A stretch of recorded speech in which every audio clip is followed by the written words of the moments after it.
Hello, I'm Isaac Hayes III, founder and CEO of Fanbase. And right now, we're accepting investors in our $17 million round to revolutionize the future of social media. Today, for just $399, you can own 60 shares of stock in Fanbase at $665 a share. Go to startengine.com/fanbase and invest today. While the big platforms have grown too massive and disconnected from their users, Fanbase is building a platform where creators and users truly come first. We've already raised $4.8 million from everyday investors who believe in this vision, and now you can join them.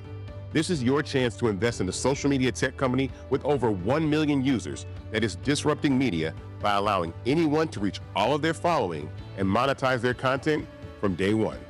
The market is changing, big platforms are failing to serve their users, and Fanbase is stepping up to fill the gap. Don't wait until it's too late. Invest now. Invest for yourself and your future. Go to startengine.com/fanbase and own the future of social media.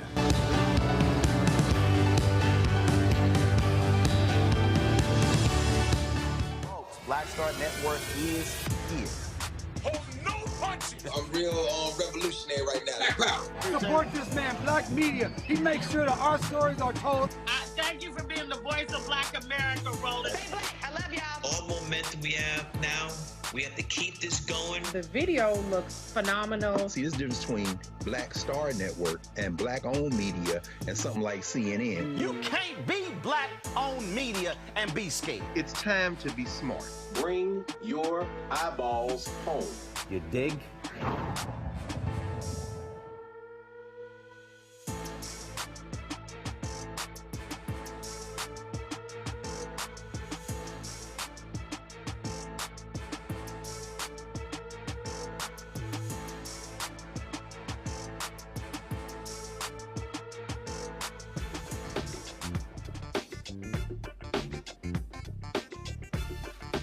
Today is Monday, February 10th, 2025, coming up on Roland Martin Unfiltered, streaming live on the Black Star Network.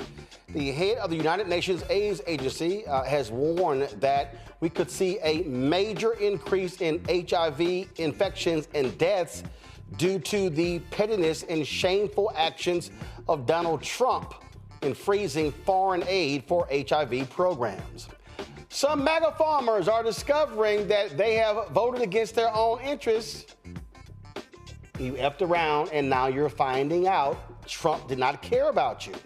A MAGA supporter attempted to challenge Connecticut Congresswoman Jahana Hayes during a town hall meeting about government spending. But things did not go too well for him. Congresswoman Barbara Lee will join us to discuss her bid to become the next mayor of Oakland. Also, a Texas state rep will explain why he believes Texas Governor Greg Abbott's school voucher program is an absolute scam.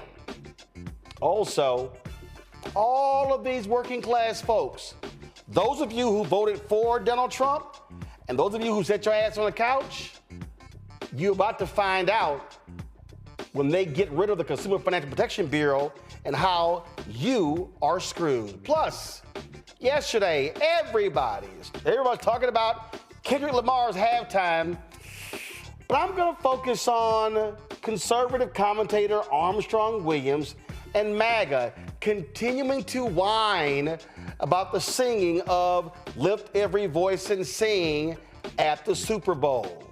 Yeah, I got something to say. It is time to bring the funk on Roland Martin Unfiltered. On the Black Star Network, let's go. He's got it. Whatever the miss, he's on it. Whatever it is, he's got the scoop, the fact, the find. And when it breaks, he's right on time and it's rolling. Best believe he's knowing.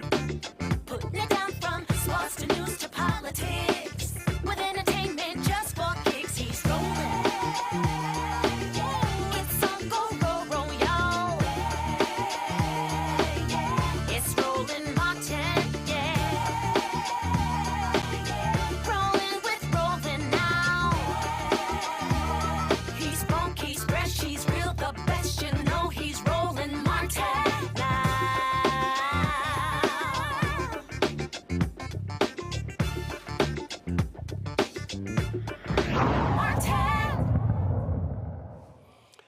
Well, folks, putting the twice impeached, criminally convicted felon Donald the Con Trump back in the Oval Office means people are going to die. Millions will die.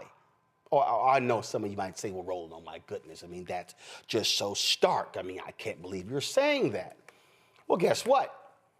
His decision to freeze all foreign assistance for 90 days could lead to a massive outbreak of HIV and AIDS across the world. PEPFAR is a program that many consider to be one of the biggest legacy items of President George W. Bush. That program provided medicine all across the world to prevent the spread of HIV and AIDS. Well, because this idiot is freezing the funding, the executive director of the United Nations AIDS program says that this could lead to upwards of 9 million people in the next 6 years getting HIV AIDS. Listen. This piece, this contribution by the American government through PEPFAR and through Global Fund is pulled out, stops. Our estimate is that in the next 5 years, we could have 6.3 million AIDS-related deaths, 10 times more. This will cost lives. If the American government doesn't change its mind and maintain its leadership, people are going to die because life-saving tools have been taken away from them. And from what I have heard, I have not yet heard of any European country committing to step in, but I know that they are listening and trying to see where can they come in, because they care about rights, about humanity. Y'all hear that? How many deaths now? I don't hear the pro-lifers. I don't hear the pro-lifers saying anything. Where's Franklin Graham? Where's Eric Erickson? Where's Ralph Reed? Where are these people? Folks, almost $400 million is allocated to countries including Uganda, Mozambique, and Tanzania. In addition to that, the Vatican, of all places, the Vatican is warning about what we're seeing. The Vatican is saying that these callous decisions to cut these funds is going to lead to significant problems. I'm gonna pull this story up in a second. This is from the ABC News. Pope envoy worried. Give me 1 second. I'm going to show it to you. Here we go. Pope's envoy worried about over USAID cuts, U.S. migrant crackdown. The Vatican's charity is voicing outrage at what it calls the reckless and unhuman U.S. plans to gut USAID. Now, let me help y'all out. You know, they are real good. They are real good. The conservatives, Republicans, are real good at embracing the Catholic Church's position on abortion. But y'all notice they never, ever talk about the Catholic Church's position on the death penalty. They never, ever talk about the poor. Oh, you never hear that. See, these are fake Christians. These are people, they literally would rather support billionaires. Last I checked, Jesus didn't talk too good about the rich. But they will cut things to help the poor. And they never want to bring those things up. Dr. Amakongo Dibinga, Senior Professorial Lecturer, School of International Service, American University, author of Lies About Black People, How to Combat Racist Stereotypes and Why It Matters. Joining us from D.C. Also from D.C., Dr. Julianne Malveaux, economist, author of Surviving and Thriving, 365 Facts in Black Economic History. Also, she's president emerita of Bennett College. Tommy Christopher, he is one of the editors at Mediaite, joins us from Tuckerton, New Jersey. Glad to have all three of you here. I'll start with the economist, Dr. Malveaux. It's amazing how these so-called Christians never want to talk about the poor. They don't want to talk about the economic impact of their cuts on the poor. How can they even attempt to call themselves pro-life by supporting Donald Trump and co-president Elon Musk, and you may lead to the deaths of 7 million people in the next decade? Well, these people are not Christian. They don't, if you look at the Catholic Church, I was raised Catholic, I've lapsed, but if you look at the Catholic Church, they're constantly putting out encyclica, the Conference of Bishops, about poverty. They talk about world poverty. So how does this man, or these people, try to be Christian, but don't pay attention to what's being said from Christians about poverty and about a number of other things? As you say, they will wrap themselves around abortion, even had the nerve to bring up conversations about Biden shouldn't be allowed to take communion because he was pro-choice, but they don't have any death penalty. There's a whole long list of things. They cherry pick the Bible. They find the verses they like, and they don't look at the other verses. So now there's a Thessalonians verse that says, if you want to eat, you must work. Well, that stands out, but there's a lot of other things in that same chapter that are said about charity toward the poor. Plus, if you know, the Bible is replete with references to poverty and how we must treat the poor. So, Roland, these folks are crazy. That's the only way to put it. There's lots of, it's a cognitive dissonance going on right now. But for whatever reason, this recent CBS poll said that 53% of all Americans approve of what this man has been doing in these last 3 weeks. I don't know how. Maybe they don't work for the federal government, where 2 million people work, 360,000 of them African American. So I don't know how these people do their math and how they deal with their morality. But basically, Vance, I believe, is a Catholic. I don't know what Trump is. Got it. Well, first of all, we know he ain't no real Christian. Congo, again, this is what Cardinal Michael Zerning, he is, of course, of the church's Caritas Internationalist charity. He said that millions of people could die as a result of the, quote, ruthless U.S. decision to recklessly stop USAID funding, and hundreds of millions more will be condemned to, quote, dehumanizing poverty. These people don't care. They don't care about the poor. They don't care about people who are dying. All they care about is how to make Elon Musk, Peter Thiel, David Sachs, and Donald Trump richer. Well, I would add to that I believe that this is what people like Elon Musk want. I believe that they want massive deaths across the world, particularly in African countries. And I think that's why he went after USAID first. It's because USAID was helpful in dismantling apartheid in South Africa, the system that he grew up under. And I feel like he's been bitter and angry, just like his father.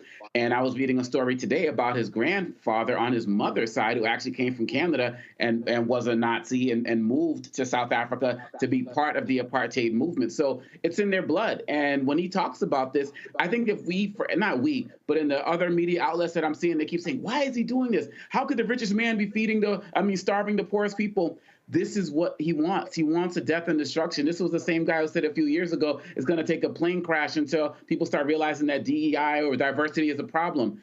These people are evil in terms of what they're doing. I was talking to a student today at American whose mother works for USAID, who was told in Ghana and was told, the whole thing, pack up your bags, go home and everything. And now people are in limbo, not able to come home. She was telling me about some other kids who are dropping out of school and the like. So they want people to die overseas and they want people to struggle financially here as well. And the fact of the matter is, until some of these, Republicans get people calling them and showing up at their doors to talk about how this is problematic for them because their farms and things are struggling now from USAID money, not being able to get their grains overseas and the like, this is going to continue. As we've said, the cruelty is the point, and these are evil people who want to do evil things to some of the poorest people in the world. And lastly, Roland, I'm just glad that you said that USAID does this work and there could be problems around the world, because the narrative has always been for this last week and a half that USAID does so much great work in Africa. USAID feeds white kids too, feeds Hispanic kids too, it feeds Asian kids too. There's a lot of work, and we can't just put the face on this being the face of African people, of course, even though we're going to be suffering on the continent in great numbers. Tommy, this is where I believe Democrats make the mistake. And again, this is called threading the needle.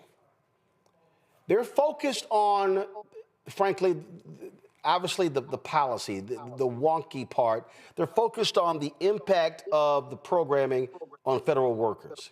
I think you have to invert it. I think you have to focus on this is going to be the impact on the people if these cuts are made, and a byproduct of that impacts the employees. I think when you talk about, and Julianne made a point about that particular poll, American workers, it has been just put in their head, oh yeah, we don't need these people. Oh yeah, cut 500,000, cut 1 million, and we won't lose anything. You're playing into their hands going at from that part. And I'm not saying you are ignoring the federal workers, but I think you have to drive home the impact on the people affected by the cuts first. Yeah, it's funny. I think it's a little bit academic at this point to talk about what Democrats can do, because I keep trying to tell people there's really nothing anybody can do. I mean, maybe in the midterms we can take the House back, but it's like you said, all we can do is talk about it. And like they say, talk is cheap. And I'm really glad that you brought up the phrase "the cruelty is the point," because that is true. But I really think we need to think of a new phrase, because I don't think that quite gets to it. It's not just. I mean, it's not just like a cruelty. It's just, like you said, it's 6 times as many people are going to die from this, and this is not a bug to them. It's a feature. They revel in how cold-hearted they can be to people who aren't like us. Well, that's why what I'm trying to say, you have to be more stark in your language. Yeah, well, and what I'm saying is, and so it's a couple of things. Stark in your language when we say 7 million will die. You don't come back from death. You challenge them on their core. You're not Christians and you're not pro-life. Those 2 points. Now, when you say what Democrats can't do, well, there are things that they can do more in the Senate than the House. The reality is Democratic senators could do exactly what Tommy Tuberville did. Ain't no nominations moving forward. You can shut everything down. You can use your Senate rules to stop things from taking place. House is a lot different. You don't have those same rules. But if you are Democrats in the House, what you do is you bring attention to these issues, you highlight them, and then when they're trying to pass a budget, they only got a 3-vote margin. Okay? They can't afford 4 people saying, I'm not going to vote for it. So you hold the line there, but you have to put a face on the evil nature of what they're going to do, and that means narrative. That means storytelling. We discussed it last week. If I'm Ken Martin, I'm sitting here telling my state chairs, you begin to highlight what's happening in your state with the cuts, the cities and the towns and the people, whether they are red or blue, who are going to be impacted. You got to put a face of the pain. You have to put a face to the pain and not just talk about the pain. Yeah, that's true. But another problem that Democrats have is it's not just communicating effectively, but it's the style. They very often they speak in these sort of like workshopped kind of practiced phrases, and they don't really speak from the heart. And I know that Trump seems like a big idiot to us, but like to people who like him, they think he's being honest because he doesn't think before he talks. He just says shit. And if Democrats could learn how to sound more like they're just saying what's on their mind and not something that they practiced for their TV hit or practiced for their speech on the floor, I think that would also be more effective. And it's like you said, part of it is laying out the stakes starkly. And what happens then is, if somebody goes on MSNBC and says, hey, 7 million people are going to die, then the serious people will be like, oh, you're being hysterical. 7 million people are going to die. How dare you say that? How dare you attack their Christianity? But this is the thing. You speak from the heart, and you speak, like you said, lay out the stakes starkly. Yeah, that can make a difference. But I want to stress again, the time to make a difference really was back in November, and a lot of people messed that up. Well, of course they did, Congo. But again, sure, elections have consequences, but there's a way for you to do this. And I just think that what you do is you challenge them at their core. You hit them on the Christianity. What you do is you use social media and say, where you at, Franklin Graham? Where you at, Paula White? Where you at, Ralph Reed? Start calling these people out. Again, part of the piece here is that you have to be focused on messaging is tied to narrative and storytelling. And when you begin to put a face to the issue, why did Dr. King want to have a poor people's campaign and to build these shanties on the mall in Washington? He said to put a face to poverty. He wanted that to be in their faces. He wanted them to see that every day they came to the U.S. Capitol. And this is what I'm saying. You can't put a face on the problem if your entire conversation emanates from Washington, D.C. No, that's right. And in addition to saying putting a face on it, many of these faces that they put on it are going to have to be white faces because many people are not moved or actually enjoy seeing Black people struggle on some levels. You're talking about the Christianity piece.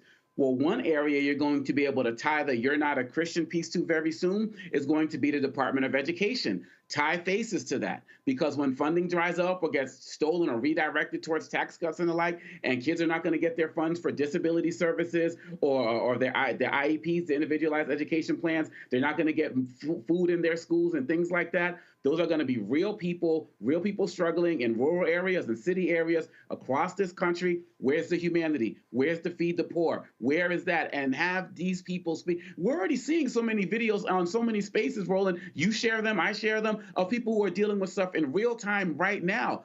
Grab those faces, Democrats. Put them up there. Call out people's Catholicism. Call out the Christianity. And like Julian Bond said, Dr. Madison always talked about it all the time, these cafeteria Christians, right? Picking and choosing what part of Christianity they want to talk about. Use these faces and call them out. But it has to be a diverse group of faces, because just Black faces excites them or doesn't work at all. But this is why, again, when I talk about narrative and storytelling and using things against them, Julian, this is where you say, Catholics, your leader is calling out Republicans. Your leader, the Pope, is calling out Donald Trump. Your leader is calling out MAGA. Republicans always beat Democrats over the head with what the Catholic Church and how the U.S. Conference of Bishops feels when it comes to abortion. Beat their asses with this. The Catholic Church has issued all kinds of statements about poverty, in particular, about health care. They have issued statements that we should be using. Democrats are just so poor at messaging. I don't understand why. We have had the dollars. I mean, Kamala spent $1 billion, but the messaging didn't stick. When I went back and looked at her economic plan at the end of the campaign, I realized that she was talking to wonks. She was talking about public policy in a way that Pookie and them don't get. So it wasn't so much the allegation that 20% of Black men voted for the Orange Man, but the other piece of it was that how many people stayed home. The message did not resonate. Democrats have enough money, enough brain power to get a message that resonates. And Oma Congo is absolutely right. We also have to make sure that we tell the story, that we tell the story with diverse faces. Quite frankly, there's so much anti-Blackness in this country right now that if the messenger is Black, it's likely to run some people the other direction. But get some poor white people, get some poor white people, a white woman who's going to see her children not get food, and let her tell that story. And she's probably a maid somewhere. She's working in a hotel, making minimum wage at one of these Yotel motels, not the Hyatt, but maybe the Hyatt, I'm not saying. But anyway, get some white faces. I don't know if you all saw this. There's a video of a Latin woman crying, saying she voted for Trump because she never. We actually played it on the show. Okay. Yeah, we played it on the show. So I don't. Listen, I've always said, use the examples of people impacted in the brokest, sickest, whitest, reddest parts of the country. Mm-hmm. To me, that's what you have to do. But if you're not telling your narrative, you're not going to be winning. Hold tight 1 second. I got to go to break. We come back. We're going to talk about how, yes, these white red state farmers, oh, they're shedding orange tears because of tariffs. Hashtag we tried to tell you. You're watching Roland Martin Unfiltered right here on the Black Star Network. What's up, y'all? Look, Fanbase is more than a platform. It's a movement to empower creators, offering a unique opportunity for everyday people to invest in Black-owned tech, infrastructure, and help shape the future of social media. Investing in technology is essential for creating long-term wealth and influence in the digital age. The Black community must not only consume tech, we must own it. Discover how equity crowdfunding can serve as a powerful tool for funding Black businesses, allowing entrepreneurs to raise capital directly through their community through the Jobs Act.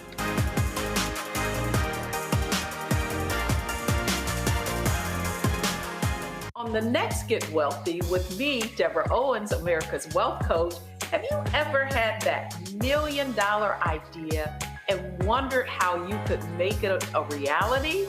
On the next Get Wealthy, you're going to meet Liska Askalise, the inventress, someone who made her own idea a reality and now is showing others how they can do it too. Positive, focusing in on the thing that you want to do, writing it down, and not speaking to naysayers or anybody about your product until you've taken some steps to at least execute. Liska Askalise on the next Get Wealthy right here, only on Black Star Network. Hi, I am Tommy Davidson. I play Oscar on Proud Family, Louder and Prouder. I don't play Sammy, but I could. Or I don't play Obama, but I could. I don't do Stallone, but I could do all that. And I am here with Roland Martin on Unfiltered.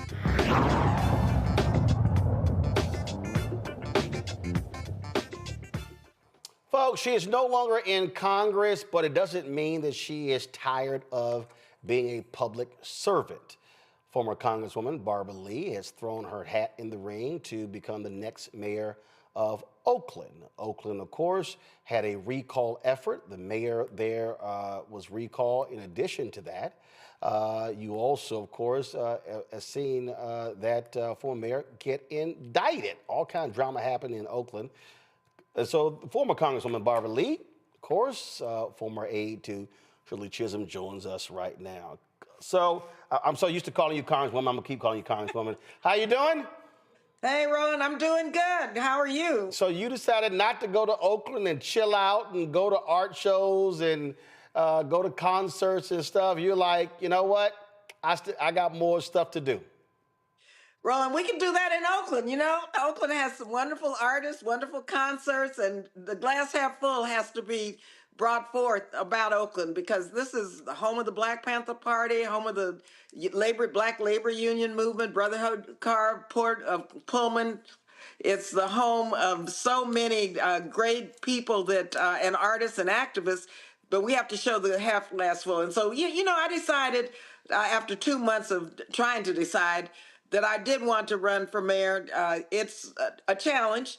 The budget's a challenge. We have a lot of issues, but you know what? Every place I go in Oakland, it's the same issues: public safety, housing, economic development, jobs, and of course, transparency. So when you hear the same issues coming from different parts of our community, then I think there are opportunities to bring people together to lead and to deal with the challenges, but also to move forward with a unified One Oakland.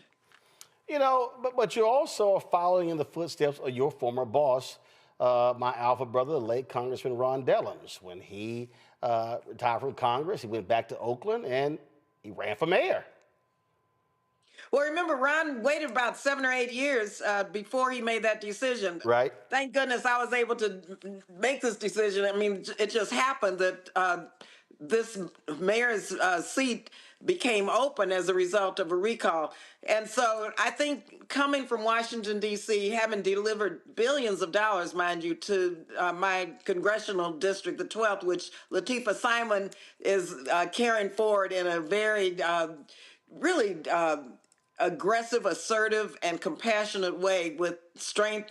She's a warrior woman, and so she's just took the baton and she's moving forward. And so I'm going to work with her very closely and with our senators, because we don't know whether or not there's going to be a federal government, unfortunately, left. And so, yes, I want to work locally now because so much is happening on the local level, and so many people who have been shut out of having a seat at the table, Oakland, Roland, in Oakland, I want them to have now a seat at the table. Now, obviously, there's so much attention that's focused on San Francisco and not Oakland. You know, what do you want to deliver? What do you want to bring if voters entrust you with the mayor's office? Well, the first issue that everyone is talking about is public safety. And we passed a measure in Oakland, Measure NN, that set forth a plan for comprehensive public safety. Yes, it was about policing, more police officers, but you know what, Roland?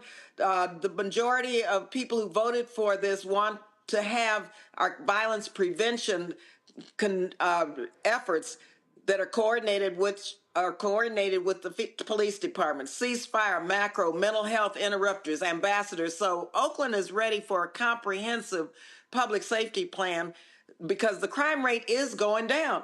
And that's because we have ceasefire, we have young people, we have people preventing crimes from happening. So we need to take that to scale and follow what that ballot initiative asked for. Secondly, housing. When we have a huge unsheltered population, the majority of which are Black, Roland. And so we've got to do housing differently. Oakland's a high-cost area, but there are ways that we can add to our already very strong plan to prevent evictions and prevent people from becoming homeless. The rate of homelessness is going down, but it was so high in the first place. So we've got to keep it going down, but also make sure people have transitional housing, the services, the housing and permanent housing, but also, Roland, they need a job, and they need job training and job placements. And so we have to expand our housing strategy to include that. Also, economic development. People in downtown Oakland, our small businesses are shutting down. Companies are shutting down because they don't feel safe. And so downtown Oakland is a beautiful area, and we need more foot traffic. We need more restaurants that are being patronized. And so everyone is talking about how do we get more people coming to Oakland to patronize our small businesses especially, and to feel safe. So it's public safety, it's housing, it's economic development, and of course it's jobs and it's transparency and government accountability. When you talk about safety, you know, one of the things that we heard throughout the Black Lives Matter protest movement, when people were talking about defund the police, we saw how they turned that into a boogeyman.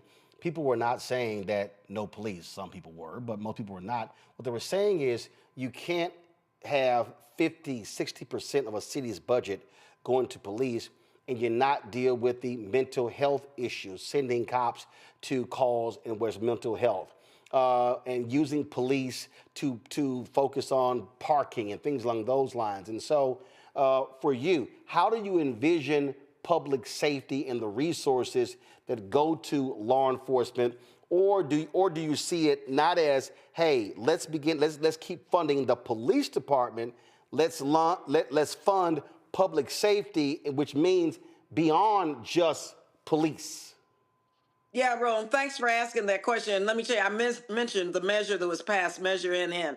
That laid out a comprehensive public safety strategy. You know, 70% of our budget goes to police and fire. And so 70% of Oakland's budget goes to police and fire, which is on par for a lot of major cities in America. Yeah, but you know, the strategy is important.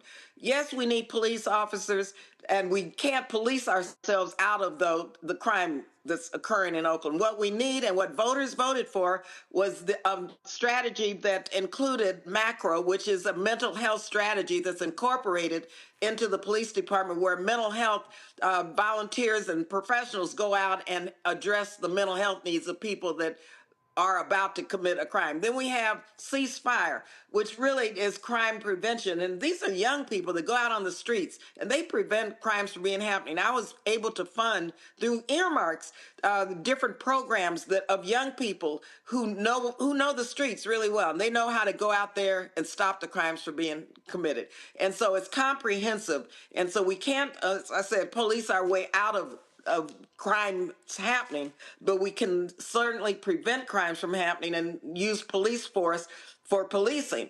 And so I'm proud of people in Oakland, wherever they live, whoever they are, whatever their background, they see policing as part of a comprehensive strategy that includes the mental health, the macro strategy, as well as the strategy and policy around ceasefire. Questions for my panel. Omakongo, you first. Representative Lee, thank you so much for your continued service to our community, and wish you the best of luck in this race. I want to ask you about your plan as it relates to education. It seems that so many of our communities are still struggling. We're already behind on many levels, but the pandemic set us back. And of course, we can correlate education to crime. What are your plans for helping the education system either stay strong or become strong? Sure. And, here in Oakland, that's a big issue.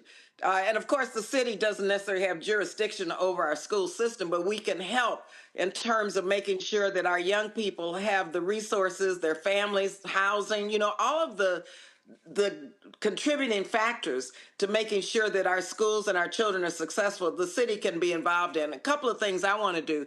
I carried the legislation, this is as an example, when President Obama put forth computer science for all. That was $250 million to develop computer STEM and STEAM with art in schools for marginalized low-income students, large percentage are Black. And so we put that into our appropriation strategy. And while my bill didn't pass, we were able to get the Department of Education to prioritize this type of a program in public schools. Of course, I don't know if there'll be a Department of Education left, given what's taking place with Donald Trump.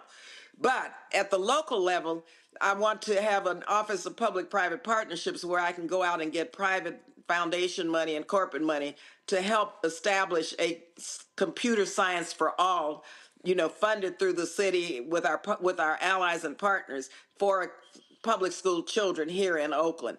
The student population has gone down. The school is funded through ADA, average daily attendance. And so if your school population has gone down, of course, that means our resources have gone way, way down. And so we have, I think, a duty and responsibility to augment and to help as much as we can with our children, because they're our future. And, it's a shame and disgrace that what has taken place in California and throughout the country with regard to especially Black children. And so I want to make sure we have outside resources to help the school district. Julian? Hey, Barbara. Hi. Good luck to you. Hey, Julian. Good to see you. Likewise. I'm happy that you're running, and I'm good luck to you. Send me something, and I'll send you a check. But my question, but I want to be clear-eyed and realistic as I pose this question.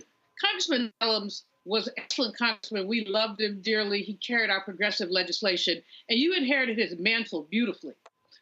Many suggest that the same skills you need as a congressperson are not the skills you need as a mayor. Now, you've delivered for Oakland consistently. But tell me what skills, how does your skill set transfer, and what are you prepared to do differently as a mayor than you would have done as a congresswoman? Sure, Julianne, and that question comes up quite a bit, and let me thank you for asking it. First of all, you remember I had a business for 11 years, so I understand business very well, and I understand time is money, and I'm a hands-on kind of person. And so Oakland needs a mayor who's going to be present, hands-on, and who understands how to leverage resources and how to unify the city.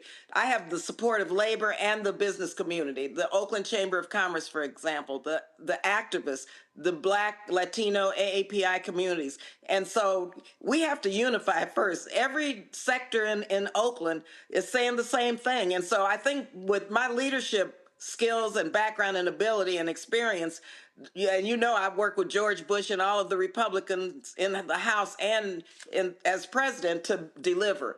And so those skills are necessary here in Oakland to be able to bring people together, to listen, and to come up with a unified agenda for a unified Oakland.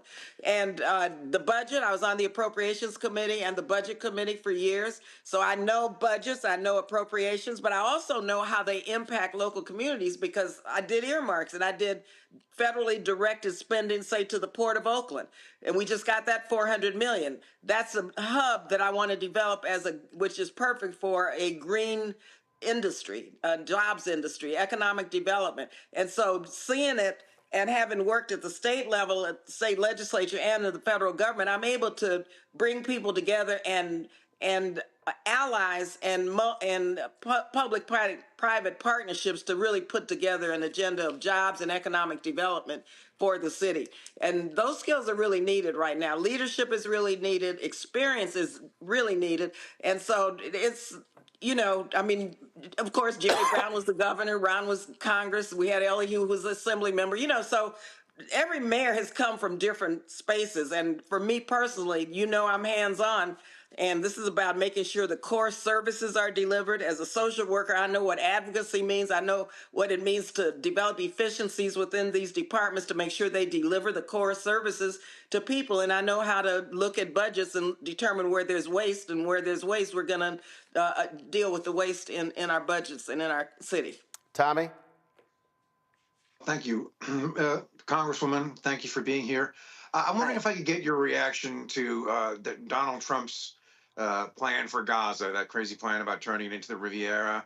And the second part of my question would be, what's your message to people who stayed home maybe because they weren't happy with Vice President Kamala Harris over this issue? Well, I called for a ceasefire early, so it's no secret where I stand on the Middle East. I think Donald Trump's plan is outrageous. It's despicable. For him to even discuss it shows you where he is. And I'm confident that if Kamala Harris had been president, she would not have called for the displacement of the Palestinian people and establishing a Middle Eastern Riviera like Donald Trump has. Even saying that is despicable. It's dehumanizing. It's a continuation of what Trump's and who he is in terms of the other and in terms of his attempt to establish what he wants around the world in terms of eroding democracies. And I think that we have to wake up and we have to realize that what Donald Trump is doing is eroding our democracy. And what Steve Bannon said early on during the first 4 years of his presidency, that they wanted to dismantle the administrative state. That's what they're doing, and they're doing it within the lens of billionaires and profiteering and dehumanizing people in Gaza, in the Middle East, in Africa. Look at what they're doing, eliminating USAID, just stopping the program I started, PEPFAR, the Global Fund, you name it. So this is part of his strategy, and it's part of his strategy that we have to push back on. All right, then. Well, Congresswoman, certainly good luck in the race. When is the election? Roland, I hope you come out here. It's April 15th, and this is a race, so it's all mail-in ballot. Well, not all mail-in, but the ballots start going out pretty soon. But it's April 15th. It's a quick election, and I hope to see you out here. So the election's April 15th, yeah. And when is there early voting? Early voting, yeah. When does that start? Ballots will drop in the end of March, beginning of April. So people will be voting, and it's a low turnout. Projected to be a low turnout. So we have a great grassroots campaign, door to door, phone banking, texting, raising money. There are limits of $650. So if anybody wants to send a donation, feel free. Anything up to $650 will help. And we're explaining the ballot to people. There'll be a couple of other measures on it. Sales tax increase, a council district will be on the ballot. And so I'm hoping that everybody, especially in communities of color, will get out to vote. You got to get a website where to give. Okay, BarbaraLeeForMayor.com. Or MayorOfOakland.com. Always got to get a site where to give money. Thank you for reminding me. Indeed. You always got to. You don't do no interviews without hitting that website. Okay, that's what you call media training. I keep There you go. fundraising so hard. It's so hard. I just like. I understand, but trust me, when I want to thank you. Trust me, when Kristen Clark with the Lawyers Committee, she would come. I would have on time. Joan, I would have a TV One. I'd be like, Kristen, did you leave out something? She's like, oh yeah. I was like, Kristen, never leave out the money. Never. Thank you very much. Go online, Barbara Lee for OaklandMayor.com. It's like a pastor said. He said, never let them take the money home. Oh. Appreciate it. Thanks a lot. Okay. All right, okay, folks. See you soon. Thank you. A lot. Appreciate it, folks. And we come back, all the whining and complaining of MAGA because they thought they weren't going to be impacted, but they are. FAFO 2025 is next. Don't forget, support the work that we do. Join our Bring the Funk fan club. The goal is to get 20,000 of our fans contributing on average $50 each, joining our fan club. Man, listen, a lot of y'all sent stuff over the last few weeks, and the people who sent checking money orders, they always got notes. Dear Mr. Martin, I've been watching your program for a few months. First of all, look at this great cursive writing. Who writes in cursive these days? Nobody. I have been watching your program for a few months now. I'm so thankful for the information you share with your viewers. I'm getting an education from you about our history and government politics. Thank you so much. It's, as you say, some are old school, so my check isn't closed. Signed Margaret Pratt. So, Margaret, I appreciate you sending that check. I'm going to read one more. Let's see here. Hello, Roland. Thank you for all you do, say and teach. I'm a fighter against anyone who rubs me the wrong way. This stuff here, MAGA and the rest, has to be exposed and stopped. We need you to lead in this fight.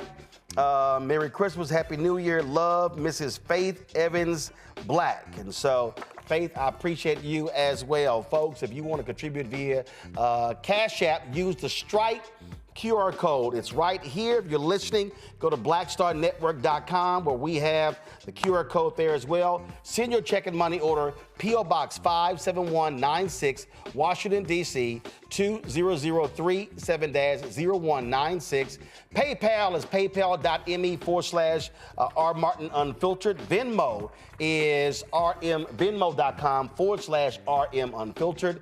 Then, of course, Zelle, Roland at RolandSMartin.com, Roland at RolandMartinUnfiltered.com. We'll be right back. What's up, y'all? Look, Fanbase is more than a platform. It's a movement to empower creators, offering a unique opportunity for everyday people to invest in Black-owned tech, infrastructure, and help shape the future of social media. Investing in technology is essential for creating long-term wealth and influence in the digital age. The Black community must not only consume tech, we must own it. Discover how equity crowdfunding can serve as a powerful tool for funding Black businesses, allowing entrepreneurs to raise capital directly through their community through the Jobs Act.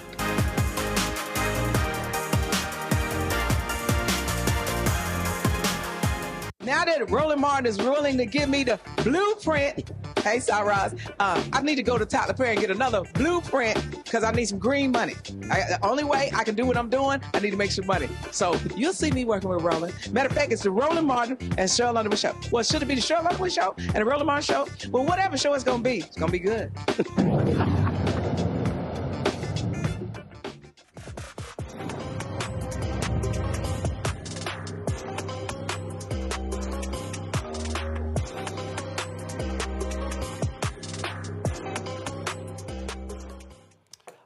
MAGA supporting farmers are whining that the USAID is withholding funds for farmers for conservation programs. The farmers are learning that their conservation payments are frozen because those contracts were funded through the Inflation Reduction Act. You know that thing that they hated that Biden got passed? Oh, but y'all benefited from that, huh? Skylar Holden is a cattle producer in eastern Missouri. You know, the state that voted for Donald Trump over Vice President Kamala Harris. He shared his story, his whining, crying story on TikTok. I need your help to save my farm and many other farms. I wanted to give you guys an update on what we figured out with our contract through NRCS. So to give you some backstory, if you haven't watched the previous video, please go out, watch that previous video I've got on there. We are possibly going to lose our farm if NRCS doesn't hold up their contract with us on the EQIP program. So the reason that they're not able to hold up the contract is our EQIP program, which is cost sharing on fences, waters, a well, and some seedings, was funded by the Inflation Reduction Act. Because of the executive orders, there's a pause or a freeze on the funding through the Inflation Reduction Act, and they're not able to pay out on the stuff that we completed or anything going forward. But the issue I have is I've already done a bunch of the work, already paid for the material, already paid for the labor, so I'm out all that cost, and I use my farm operating expenses in order to do those projects, because per contract, I knew that I was going to get cost sharing refunds on the stuff once completed, but now that it's completed, they're saying that they're unable to provide the funds because of the freeze on the Inflation Reduction Act funds. So I reached out to a couple different senators and Congress people. So I reached out to Ann Wagner's office. I have not heard back from them. I reached out to Josh Hawley's office. I have heard back from him, not from him personally, but from his office. And they are looking into it because they said that this should not be happening. The intention was not to take away the funding from the farmers, but doing the Inflation Reduction Act, cutting those costs, then it's also taken away from the programs that those programs helped out. So it's in the works, but what I need from you guys is if you could please share this, tag your representatives, tag your senators. I need to get some ground on this because I'm not the only one this is affecting. So there are other farmers in the comments saying that they're in the same boat that I'm in because they signed these contracts, and the contracts, so whenever I looked into the contract, I made sure that that funding was set aside. It wasn't funding that, we hope it's there whenever it's done. I made sure that that funding was set aside so that way before I made these business decisions, I knew that funding was there per contract. So they're backing out on the contract because they don't have the funding. They can't release the funds. So please tag the representatives. Please tag the senators. I need to get some ground on this. We need to help me and other farmers out. We've got to get this funding paid out. I don't care if they don't do it in the future. The problem is there was contracts in place. Multiple farms made business decisions, and multiple farms are going to sink if we don't get traction on this and get those funds unfrozen.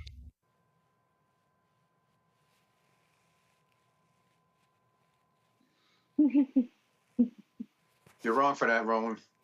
I'm just broken apart that, he did all of this work and he's not getting his money. And I'm just torn apart that, he called his senator, Josh Hawley, to help him out of this. And I guess I'm really sad by this because if you go to my iPad, these are the people who voted for and against the Inflation Reduction Act. All Democrats voted for it. All Republicans voted against it. And if I go down here over to the H's, what will you see right there? Hawley, Republican, Missouri, voted no. So the person you're crying to didn't vote for the very program that's funding you right now. This is what happens when y'all F around and find out. So I keep telling y'all, the only thing I have for you is Scarface's No Tears. Tommy, I don't feel sorry for any of these people. Yeah. Will I feel sorry if he loses his farm? No, I won't. Well, listen, I just want to say three things right now. Number one, bro, too long, did not read. Number two, is there a funding freeze on tiny ass violins? And number three, I thought it was really interesting the way all of a sudden he forgot the name of the person who signed all those executive orders with all very passive voice, like these executive orders got signed, and I don't know how that happened. You know, the humana. It was Trump that did that to you, buddy. But I'm, you know, look, you know, I'm not going to delight in somebody else's misery. And plus, oh no, all that. No. Hey, I'm sorry, and I know everybody. Folk, they've been asking me, Roland, please stop cussing. So I ain't gonna use the four-letter word I really want to use. But damn that, I will delight in their pain. Do you know why? Because they're delighting in the pain of poor people. They're delighting in the pain of migrants. They're delighting in the pain of black people. These are the people who are cheering DEI. These are the people who cheered the January 6th domestic terrorists. These are the people who constantly vote against their economic interest, and then they whine and complain, oh my God, I can't believe this. These are the idiots who go, I can't stand Obamacare, but please don't take my Affordable Care Act. Yeah, no, I mean, look, basically, you know, I just don't want my mom to call me home, you know, for glorying in somebody else's misery. But like, you're absolutely right. My dad won't send me a text shortly saying, keep giving him hell, son. Go ahead, Tommy. Yeah, you know, it makes me want to shake him more than anything else. You know, you know, there was also been a lot of these headlines about people who literally, there's one lady who was on stage with Trump, and now she's like, oh, I can't believe that he's doing all this deportation. Yeah, that was a Venezuelan woman. We showed her last week. Yeah. I mean, you know, I don't want to laugh at him, but I want to, like, here's the thing, like they're playing in your face because Trump and his people will say, we didn't hide any of this. We said we were going to do all this. Julian, I'm laughing in their faces. Me too, Roland. Me too. I mean, I'm petty like that. I'm not petty. Well, maybe I am. But these people are getting what they voted for. If they didn't know, he told them what he was going to do. Not only he tell it to them, he also detailed it. He and his minions detailed it in Project 2025. And then he says, oh, no, that has nothing to do with me. Now, look at the blueprint. Look at who he put in charge of OMB. Look at who will be stopping money from moving if they have their way. So, you know, that little man talking about his farm, you know what? You know what, you and your farm, too, is how I feel about it. I don't feel sorry. You know, at the end of the day, these are people who revel in deportations. They revel in all the things that are happening bad. And then they didn't understand. We're all intertwined in this country. Bad stuff that happens to black folks is going to happen to you too. If you work for the federal government and you voted for that man, just watch what's going to happen. And we could go down the list and talk about all these things. I know a white lady who lives in my neighborhood who has a disabled child. She voted for that man. And now she asked me, I went outside today for something, and she said, do you think that they're going to cut the funding for disabled children? I said, what do you think? And I said, look, I told you not to talk to me because it never turns out right. You know, I don't try to cuss, but sometimes it just happens, like spontaneous eruption. So the last time the lady said something to me, one of my neighbors, she said, you so cold. I said, just tell her not to talk to me, and we'll have no problems. I'll say hello from across the street. Hi, how you doing? But she's wondering, is a disabled child stuff going to be cut? Yes, it's going to be cut, lady. I don't understand what did these people think? He was going to carve out and say, well, we're going to cut this, except for the white people. We're going to cut this. Yes. No, that is what they thought. I'm a Congo. That's literally what they thought. Even these nutcase Latinos, what are you doing? You weren't supposed to take my wife. You're supposed to take them. No, her too. Yeah, I mean, this is the thing. People say this is not what they voted for, blah, blah, blah. This is what they voted for, just not for them. They just thought it was not going to affect them in some way, shape, or form. And what the guy, and what was proved, what I saw that proved that point even more when the farmer was talking, was he said something towards the end of, after this, they can do whatever. But he was basically like, let those of us who made our money and paid for our equipment already, call them so we can get paid. After that, whatever happens, happens. And again, that shows the selfishness of so many of these individuals who thought that this stuff was not going to come for them. But the other part of this is going to be interesting is that, remember in 2018 when the whole thing happened with the farmers and the soybeans and stuff, and it was all those billions of dollars cut to save for them, many of those farmers, rather than blaming Trump, they looked at him as their savior.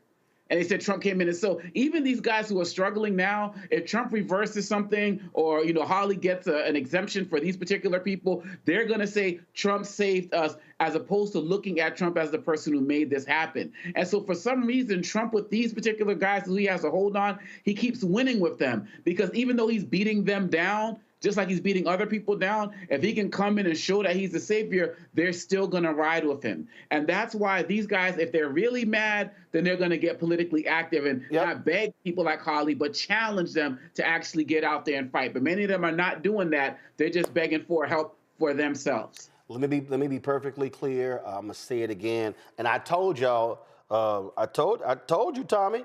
My daddy said, that's right, son. Give them hell for what they created. I told you. I mean, I do not, all of these people who are falling for the okie doke, they're getting played. I don't feel sorry for them.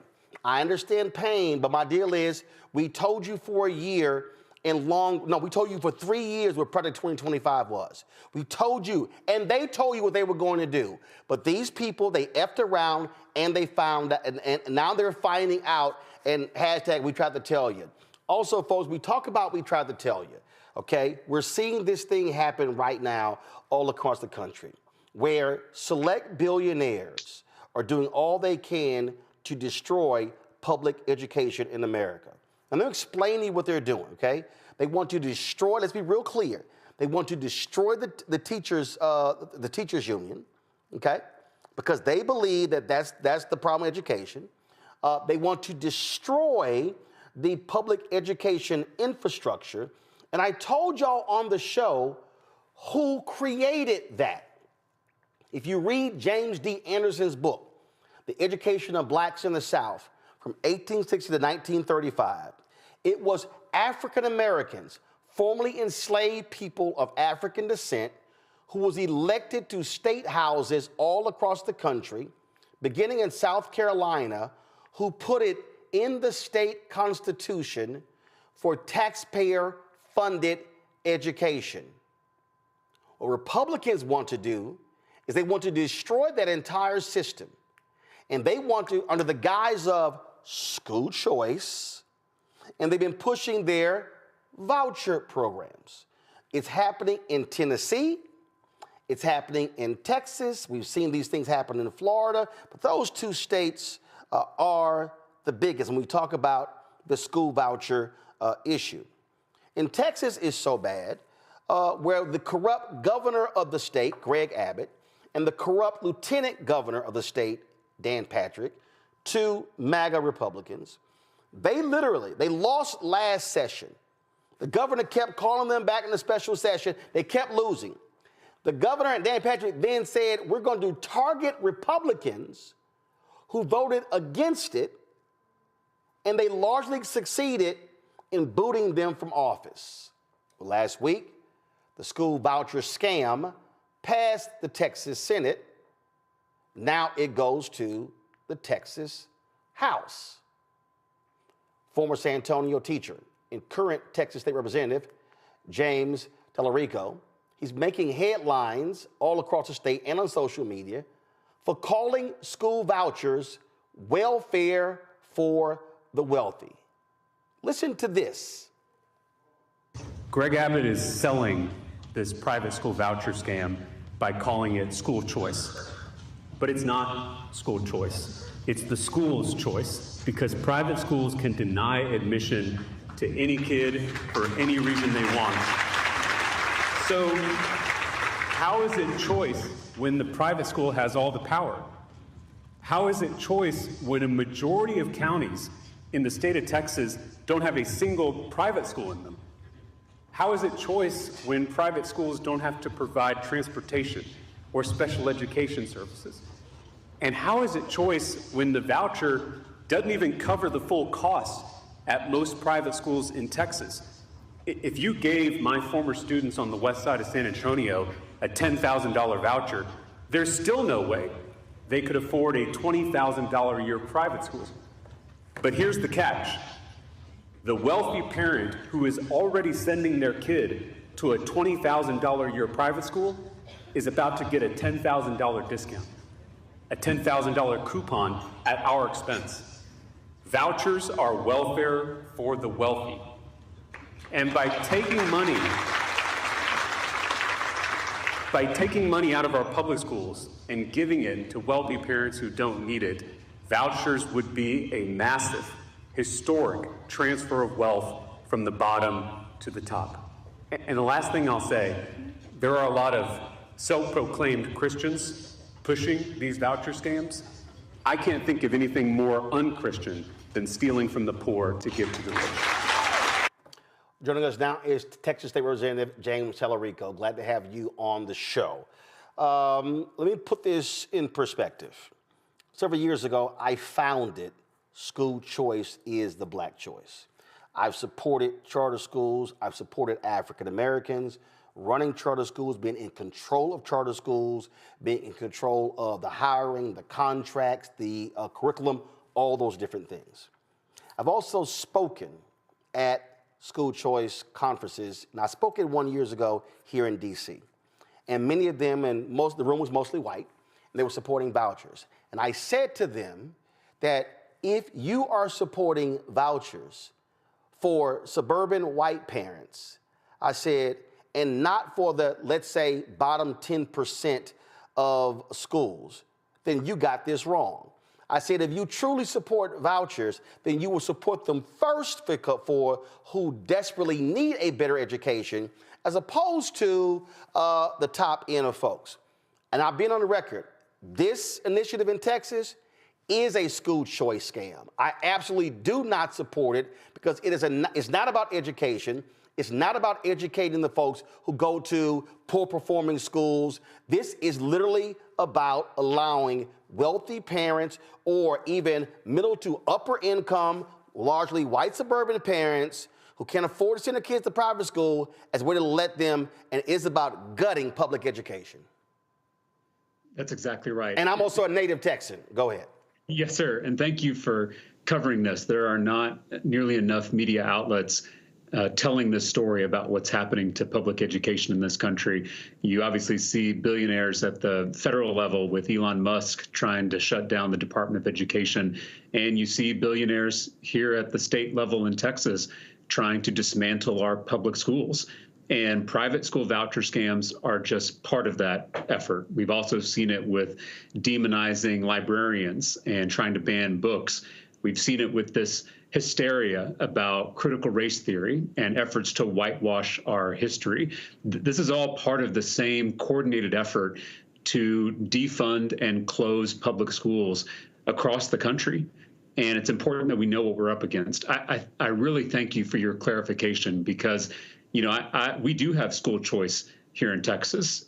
Students can go to all kinds of public schools, whether it's a traditional independent school district, whether it's a magnet school, whether it's an academy or an early college high school, or whether it's a nonprofit public charter school that has to follow the same rules as a traditional public school. We have all those options here in the state of Texas.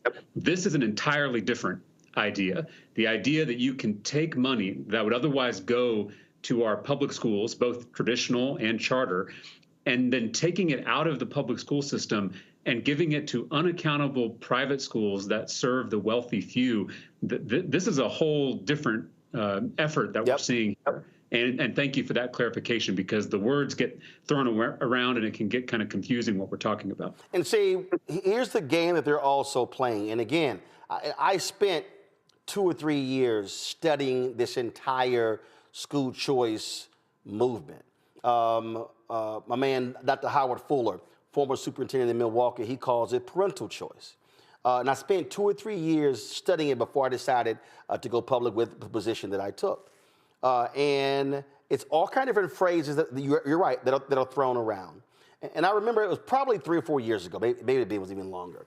Dr. Steve Perry, he has several public charter schools in Connecticut and also in New York. He gave me a call because that was a woman, it was a white woman. She was I don't even know what the group she was over. And she was trying to build Black and Latino support for the initial voucher bill. And so he was like, well, I'm not from Texas, so I'll call my man Roland, who is. So he calls me, and we're on a three-way, and he tells me who she is and her organization. And so she starts talking about, oh, this is about improving education. I said, what's the name of your group again? And I pull it up. And so I pull up her organization, the website. I can't remember what it was. And I said, let me ask you a question. Do you know the top performing Black and Latino charter schools in San Antonio? She says, no. I said, do you know the top Black and Hispanic performing charter schools in Houston? No. Do you know the top performing and Black charter schools in Dallas? She says, no. I said, well, I'm not gonna help you with a damn thing. I said, your entire board is white. You don't even know. I said, but you want to ride Black and Latino parents to get this bill passed when you don't even engage with Black and Latino people. I said, so your bill is going to fail. The reason I know this, I've already talked to the Texas Black Caucus about this, because they hit me saying, hey, Roland, can you explain why you support school choice? I said, your bill is a failure because you won't even rally the existing parents. I said, I know what this bill is about. It's not about the parents and the children. And she was just stunned that I went there. And I said, so I'm sorry. Don't think for a second that you can ever call me to help with this crap. And that's exactly what they're doing. And they target these Republicans. And I hope these rural Republicans wake up and realize that they are about to get screwed. They are about to get just jacked up, because we know, and part of the problem with a lot of these charter schools and school choice, transportation problems, access to them. And so rural Texas, out of all people, they better wake up and say, hey, Greg Abbott and Dan Patrick are playing us for fools. That's right. And a majority of counties in the state of Texas, 151 counties, don't have a single private school in them. And so I don't know how it's choice for the students up in the Panhandle or over in deep East Texas or the Rio Grande Valley when there's not a private school for hundreds of miles around. You mentioned this earlier, that these private school voucher scams have a long, dark history in this country. And the first private school voucher scam was proposed in the Texas legislature in 1957. And of course, the history buffs who are watching your program know that that was just a couple years after the Brown versus Board of Education decision came down from the Supreme Court. And that first voucher scam was a deliberate attempt to resegregate public schools, to allow white students to leave newly integrated public schools to go to white-only private schools. And now history is repeating itself. And actually, I don't know if you saw this, Roland, but the Republican state senator from deep East Texas, this is one of the most conservative Republican senators in the state Senate. Last week, he voted against this voucher bill, and he said that he is worried about a new segregation if this bill passes. That is a Republican state senator from East Texas talking about a new segregation, separating the rich from the rest of us if this bill passes. So we've got to understand the history here and understand how it can replay itself if we're not careful. Well, and again, for people who don't understand how these things happen in Texas, when the Hopwood decision was overturned by the Fifth Circuit, the Black state legislators, State Senator Royce West and others, when they went back and said, okay, how do we craft this? What they did was they actually reinstituted something that was in place when I graduated from high school, Jack Yates in Houston in 1987, and how I got into Texas A&M. And that was, I was in the top 10% of my graduating class. So the reason that got passed, the top 10%, meaning any student in Texas, any public school who was in the top 10% of their graduating class was automatically admitted to every state university. Well, what they did was the Black and Latino legislators in urban centers got with the rural representatives and the senators because the rural folks were pissed that their students were not getting into Texas A&M and the University of Texas. Unfortunately, it was the rich suburban parents that gutted the top 10% later because they complained that, oh, my child is so smart and it's smarter for that kid in inner city Fort Worth or in rural Texas, and they gutted it. But that's how that actually was instituted. That's exactly right. And it's still happening today. You mentioned my colleague, Senator Royce West from Dallas. He is still leading the fight against this voucher bill this many years later. And we still have partners on the other side of the aisle. You know, I think it's really important that we do not allow public education to become a partisan issue, to become a red team versus blue team thing, because it's not. We all depend on public schools. Even if we don't have kids in public schools, we depend on an educated workforce to grow our economy into the future. And so this affects all of us. You know, you may know that before I ran for office, I was a public school teacher myself. I taught in San Antonio ISD on the west side of the city, which is a historic Mexican-American neighborhood. And so I know that vouchers will hurt my former students on the west side of San Antonio, just like they're going to hurt students in the 3rd Ward of Houston, and just like they're going to hurt white students in small towns all across Texas. So we're all in this boat together now, and we've got to create a coalition that is bigger than party, bigger than race, bigger than culture, to save public schools, because this project of educating every child, regardless of how much money their parents make, regardless of what zip code they're born into, it is a revolutionary project that we're a part of, and it's very fragile, and it can disappear if we're not careful. So for people who also have not been following what's happening in Texas, there was a very right-wing MAGA conservative that they wanted to be the Speaker of the House. And then you had another Republican who's very conservative, but what he did was he went to the Democrats.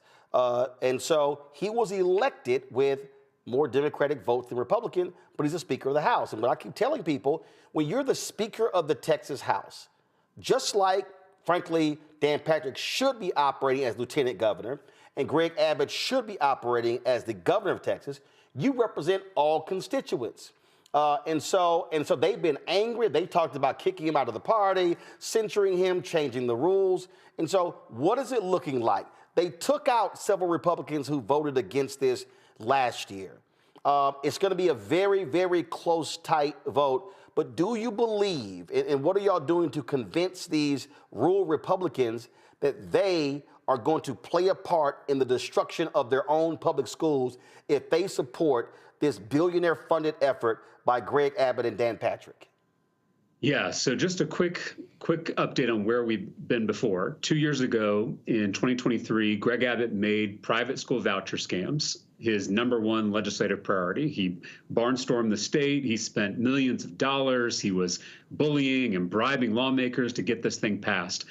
And on the Friday before Thanksgiving in 2023, a bipartisan coalition of urban and suburban Democrats with those small town rural Republicans, we came together and we defeated Greg Abbott's voucher scam on the floor of the House. But then Greg Abbott retaliated by withholding all new funding from our public schools. And I think you mentioned this earlier, Roland, that we rank 44th in the nation in per student education funding here in Texas. Texas teachers are making less than they did 10 years ago when you adjust for inflation. And local property taxes are through the roof because our state is not doing its fair share of school funding. So we already had a school crisis, and now Greg Abbott is withholding all that funding as a retaliation against the lawmakers on both sides of the aisle who rejected his voucher scam. I want us to pause and realize what that means. The governor of Texas is sacrificing 5.5 million children in some political fight. He's using them as pawns in a negotiation, which I think should be on the pale. It should be unacceptable to everyone watching, regardless of what party you belong to. And then Greg Abbott took millions of dollars from these billionaires, Tim Dunn, Ferris Wilks, and Jeff Yass. He's an East Coast billionaire. He gave Greg Abbott one check for $6 million. It was the largest campaign contribution in Texas history. So for folks who don't know, there's no limit in Texas for campaign contributions. That's right. And that same Jeff Yass is the one who started funding Trump, who has an equity stake, who wants to buy TikTok. And that's why Donald Trump changed his position on TikTok. Exactly. You got to follow the money. Yep. If you're just listening to what the politicians are saying on TV, you're going to miss it.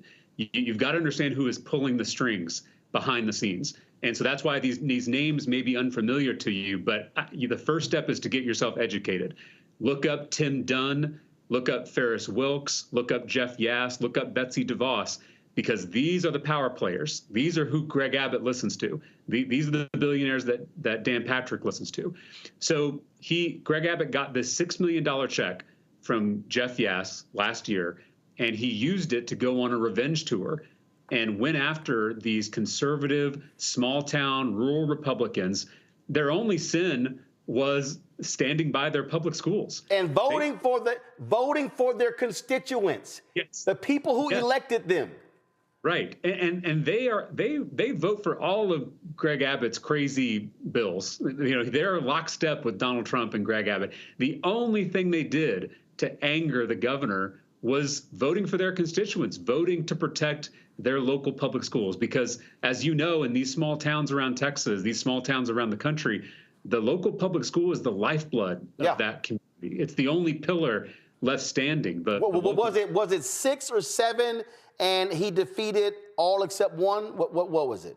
Well, we actually had about 5 of them win re-election, which is remarkable. I mean, the fact they were facing this onslaught of big money and big lies, and 5 of these small-town Republicans still won their primaries. Excuse me 1 second, Representative. For the people who are watching, I need y'all to understand, it wasn't just money. Patrick, Abbott, Ken Paxton, the AG, were going to their districts campaigning against conservative Republicans because he was public. I am going to punish you for voting against me in vouchers.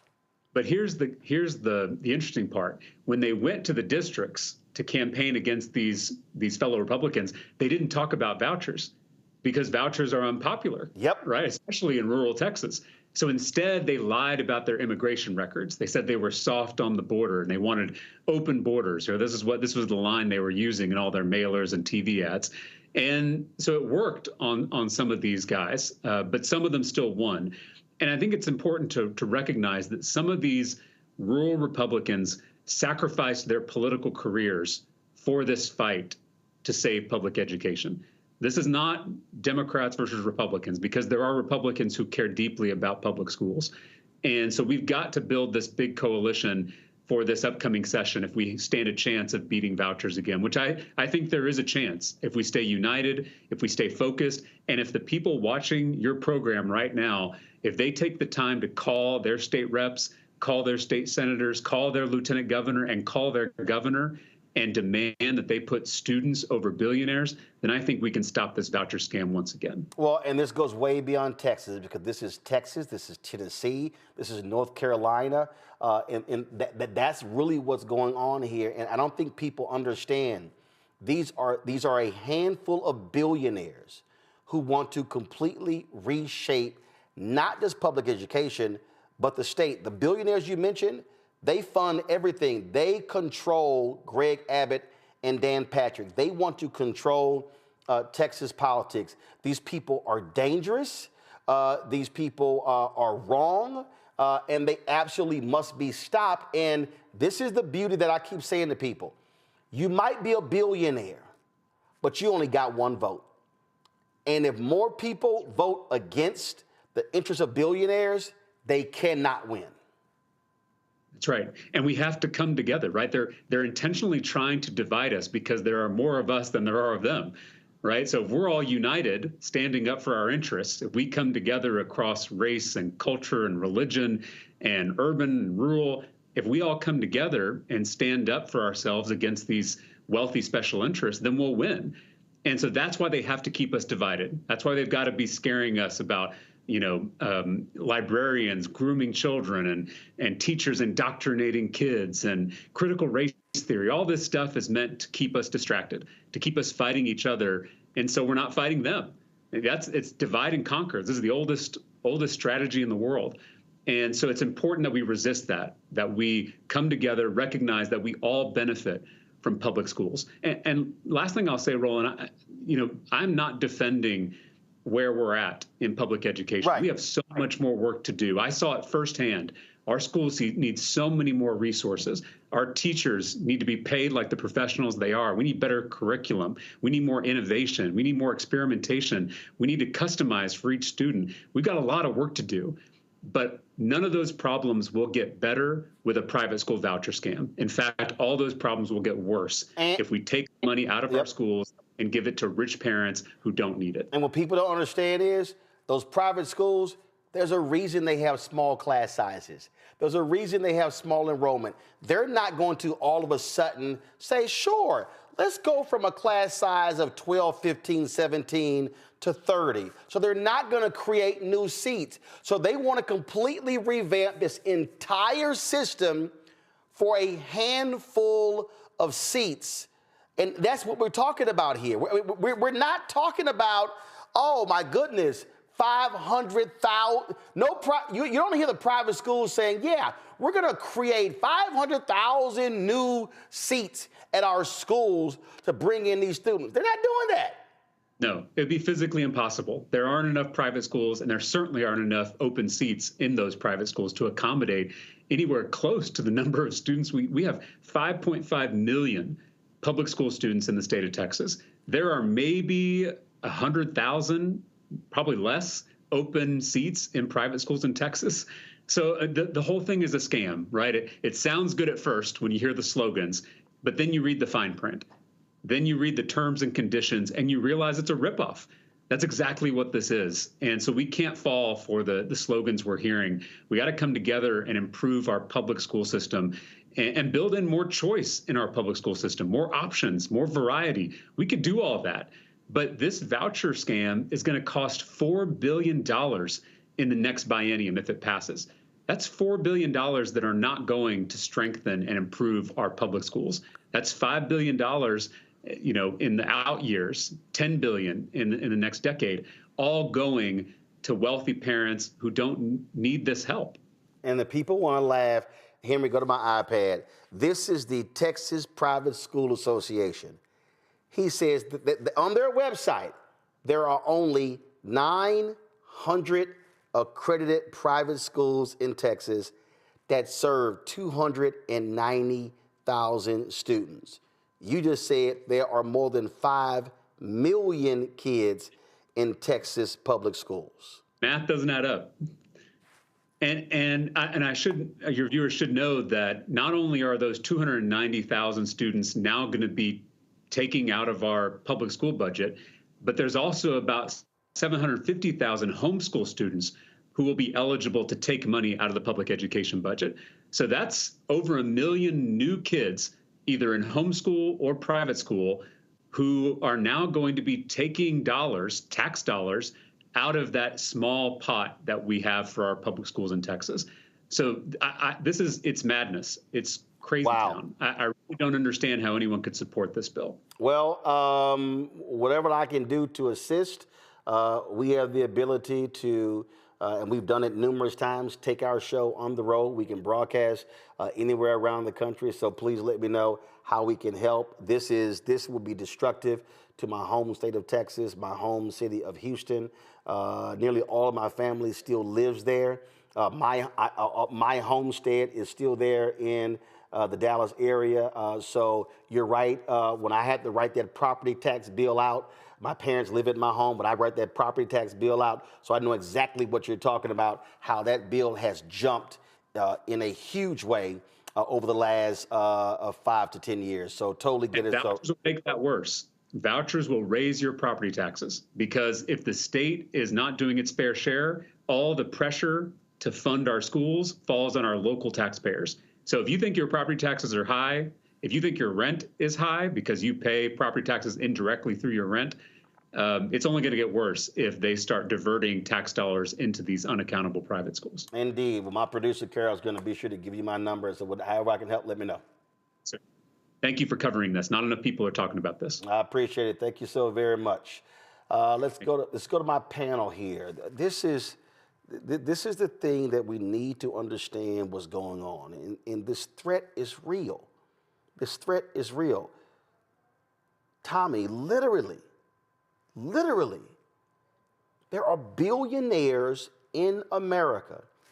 They are trying, through MAGA, they are absolutely trying to control everything in the federal level. They are trying to control the state governments of North Carolina, Florida, Arkansas, Arizona, Texas, on and on and on.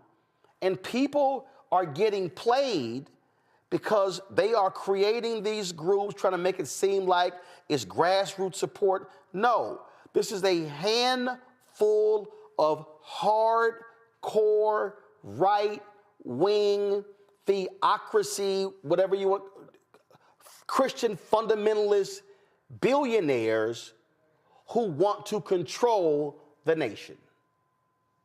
Yeah, it is. It's frightening, and what the representative was saying there. About the way that, I mean, they're getting ready to shut down or go after the Department of Education, and they're looting it is basically what they're doing, and the thing that struck me about their bill is they also have a thing in there where it's like $2,000 for families per child who are homeschooling. A lot of people are going to go, I'll take that, and then to help with the public school system. But this is the thing, everybody keeps saying, well, this is what people voted for, and it's really hard to argue because literally Elon Musk was out there giving away $1 million a day to get Trump elected. How can anybody act surprised by this? And so, yeah, I'm really at a loss. It's frustrating. I'm really at a loss for what we could do besides wait for the midterms. But this is the thing. Every day that this goes by, what are we in? We're in week 3 right now. Week 3. And look what's happened. So, I mean, I don't know, man. It's crazy. And I feel like even if people get around to wising up and getting off their asses and doing something about it, it's going to be too late. I mean, they got a 6-3 majority on the Supreme Court now. And we're in week 3. And what's going to happen when Trump replaces 2 more justices this term? I feel like the opportunity, we're just going to be fighting this rearguard action forever. It's scary. Julian, we talk about specifically there in Texas. Let me tell you how shameful Dan Patrick was. Dan Patrick tried, and they actually changed their approach because they realized how stupid he was. He tried to initially sell this voucher scam as a tax savings. So here's what they did, Julian. They said, of the money allocated per child, what we're going to do is we're going to give the parent 60% of that. And we're going to keep, for the state, 40%. So, hey, Texans, this is a tax savings. And then the idiots realize, well, the math don't work because we're taking 40% of money, so that's going to be less money to the parent. Then they actually change it. That's how stupid these people are. Julian, you're on mute. Now you're off. Go. I don't understand how these people go along with this stuff. In my mind, as I look at this, a long-term plan is for these oligarchs to have a labor force that is so uneducated that they can basically get over on them any kind of way. Boom. Dumb down the education system. And then dismantle unions, close libraries, eliminate DEI. They got all these people who know nothing.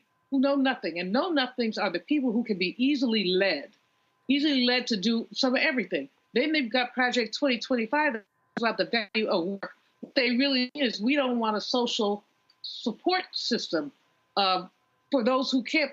So you'll end up with this large reserve army of dumb, poor people, and I don't mean to call them dumb, but uneducated people who can be led anywhere. This is the plan, is to basically have a population that is so satiated with nonsense, make America great again, that they will take anything in order to, quote, make America great again.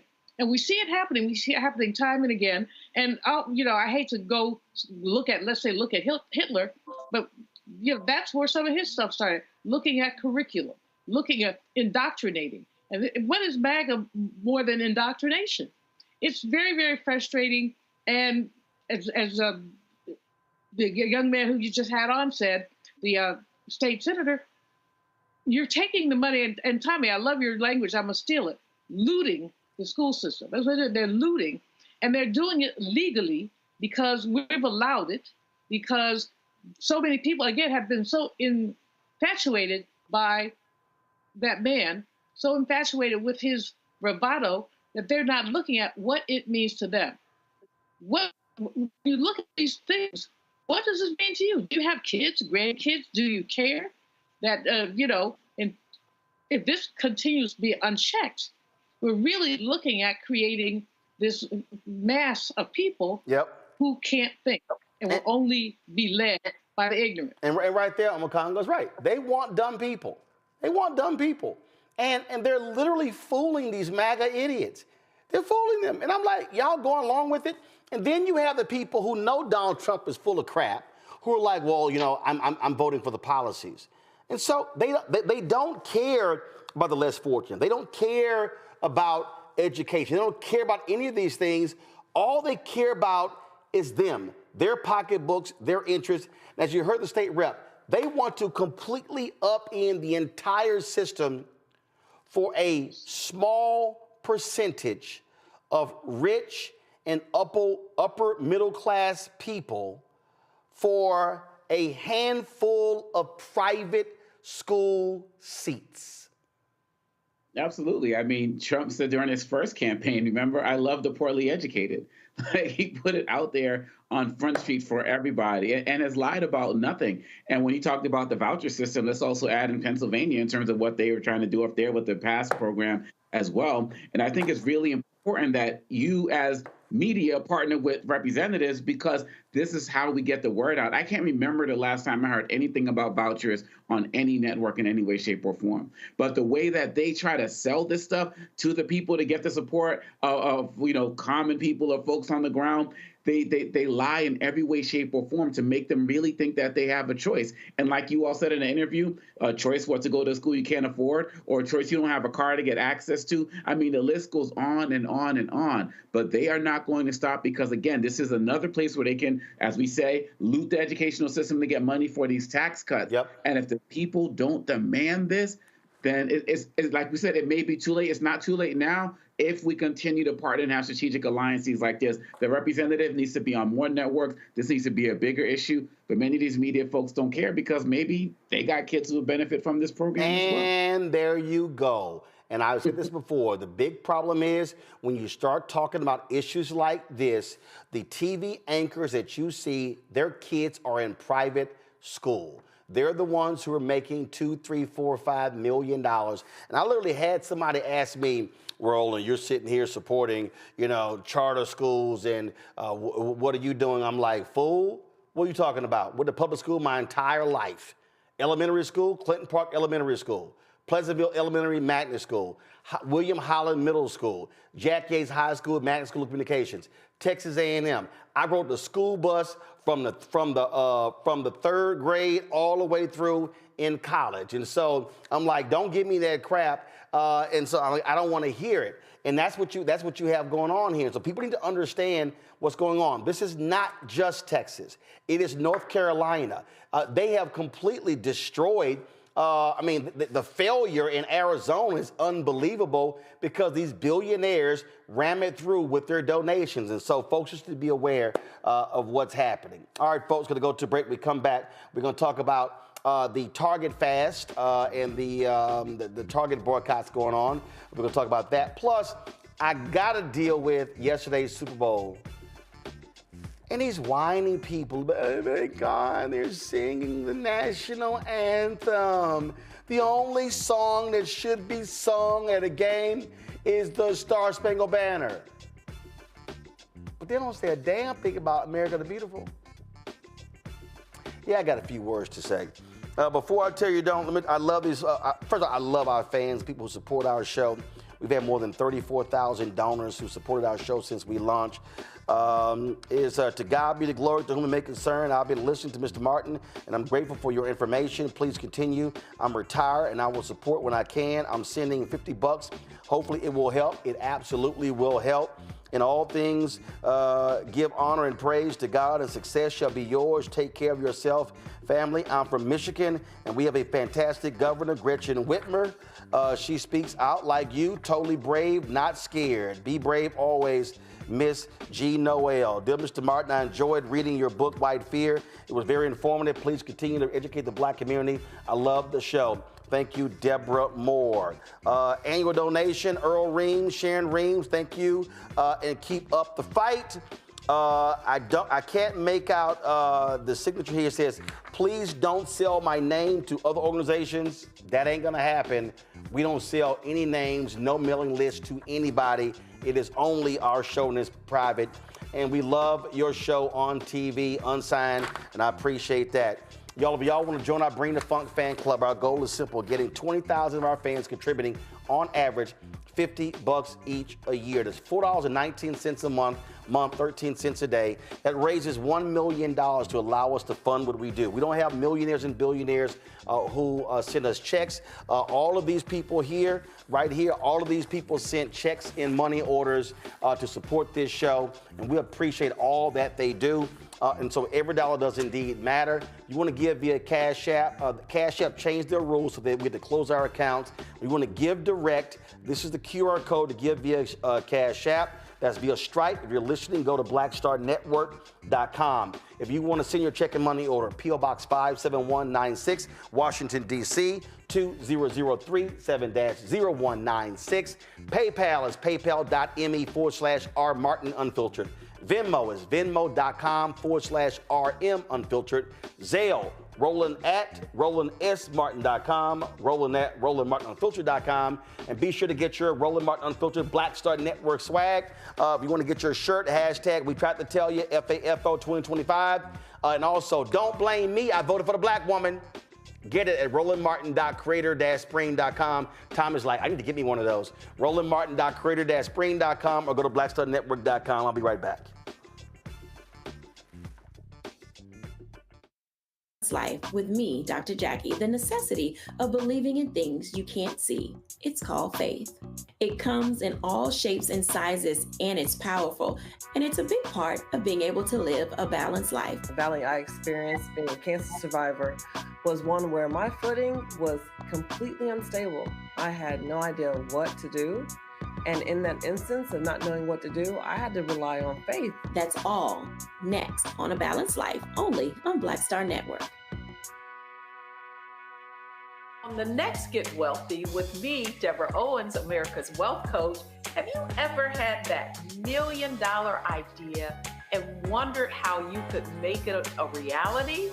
On the next Get Wealthy, you're going to meet Liska Askalise, the inventress, someone who made her own idea a reality and now is showing others how they can do it too. Positive, focusing in on the thing that you want to do, writing it down, and not speaking to naysayers or anybody about your product until you've taken some steps to at least execute. Liska Askalise on the next Get Wealthy, right here, only on Black Star Network. Hey, this is Motown recording artist Kim. You are watching Roland Martin Unfiltered. That boy, he always unfiltered though. I ain't never known him to be filtered. Is there another way to experience Roland Martin than to be unfiltered? Of course he's unfiltered. Would you expect anything less? Watch what happens next.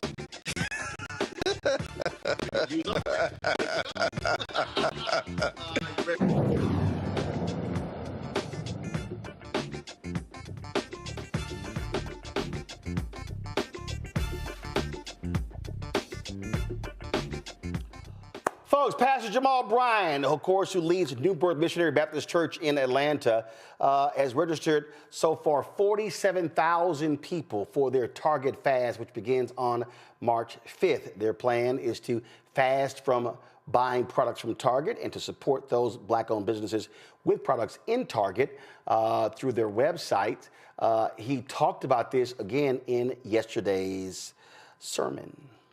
You already know by now that we're walking away from Target. We're walking away from Target. I announced on last Sunday that we were calling a fast for 100,000 conscientious Christians to walk in this journey with us away from Target because they have walked away from our community and walked away from our people. I wanted 100,000 in 1 week. 47,000 people have registered to be on the fast with us. Somebody give God glory. Amen. Somebody give glory. Amen. I want you all, there it is. If you have not already registered, I want you to please make sure that you do it. We are mindful, we are mindful that over that fast, that while we are fasting from Target, we're going to be sending to you, the Black Business Directory of over 300,000 Black businesses across the United States as a viable option and alternative for you to participate in lieu of you abstaining from going from Target. As well as we're going to send you a 40-day devotional, so that while you are fasting, you'll be able to stay focused and stay on target. No pun intended. Stay on target about what is in front of us and what it is that God is calling us to do. All right, also, folks, during the church service, he spoke about an African-American who has a product in Target who pulled them from the church. Let me ask, if I can, Brother Carlton Mackey. Now, I want to celebrate this brother. Stand in the aisle, Carlton. I want to tell you about this guy. He is a designer of Black Men Smile is the name of his label. And I'm telling you, listen to me. This is a super bad brother. He has his own line, Black Men Smile. It was in 1900. Listen to me very carefully. He was in 1,900 Target stores. 1,900 Target stores. He heard about our fast and has pulled his product from every Target store. Come on, y'all. Come on, y'all better show this brother some love. Amazing. You got to think beyond yourself and think about the good of the larger community. I asked him to come today and to do a pop-up shop right in the lobby of New Birth. I told him everything the enemy thought he was going to lose is going to come back to him. Y'all ain't saying nothing. And so he's got a Black Men Smile pop-up shop in the lobby. I need y'all to buy absolutely everything. Buy it all, because we want to push him. We're going to put his website on our page so that you'll know, for those of you who are online, how you can support this brother, how you can push him. But how many of you all are going to stand with this brother? Come on. Come on, y'all got to shout louder than that. Shout louder than that. Love you, sir. I appreciate you. Stand with you. So there are a couple of things happening. So Nina Turner's group, the boycott of Target, that started February 1st. Pastor Jamal Bryant, their Target Fast, if you go to pull up the website, y'all, targetfast.org, begins March 5th. Do y'all have it? The website? Okay. All right. I got it. Go to my iPad. Go to my iPad. So go to targetfast.org. You go to the bottom of the page. I told Jamal I need to move this to the top of the page. If you go to the bottom of the page, this is where you sign up right here, the bottom of the page. As I said, 47,000 people have already signed up, and it doesn't start until March 5th. Now, if you want to understand the impact of Black buying power so far, the impact. Target announced on January 24th that they were ending their DEI programs. Go to my iPad. This is the Target stock. You will see right there, that line right there, that vertical line. On Monday, January 27th, Target's stock hit $142.50. You will see, since Target announced its decision to stop their DEI initiative, which meant their program to put more businesses on Black-owned products on their shelves, which meant their commitment of $2 billion annually to spend on Black businesses, their stock has dropped. So on January 27th, Target's stock was $142.50 a share. Today, Target's stock has closed at $138.28. They have lost $11 on their share price since that particular announcement. Now, if you also want to understand, because again, that's the stock, as another thing in terms of when they talk about what a company is worth, it's called market cap. And so again, if you go to my iPad, so if you type in 1 month, and what you will see, I will tap that. This is again, so you see their stock price, on their stock price. Target's market capitalization on that date they were worth $663 billion. In 10 days, from January 20th, actually longer, January 27th to today, the market cap is 60.15.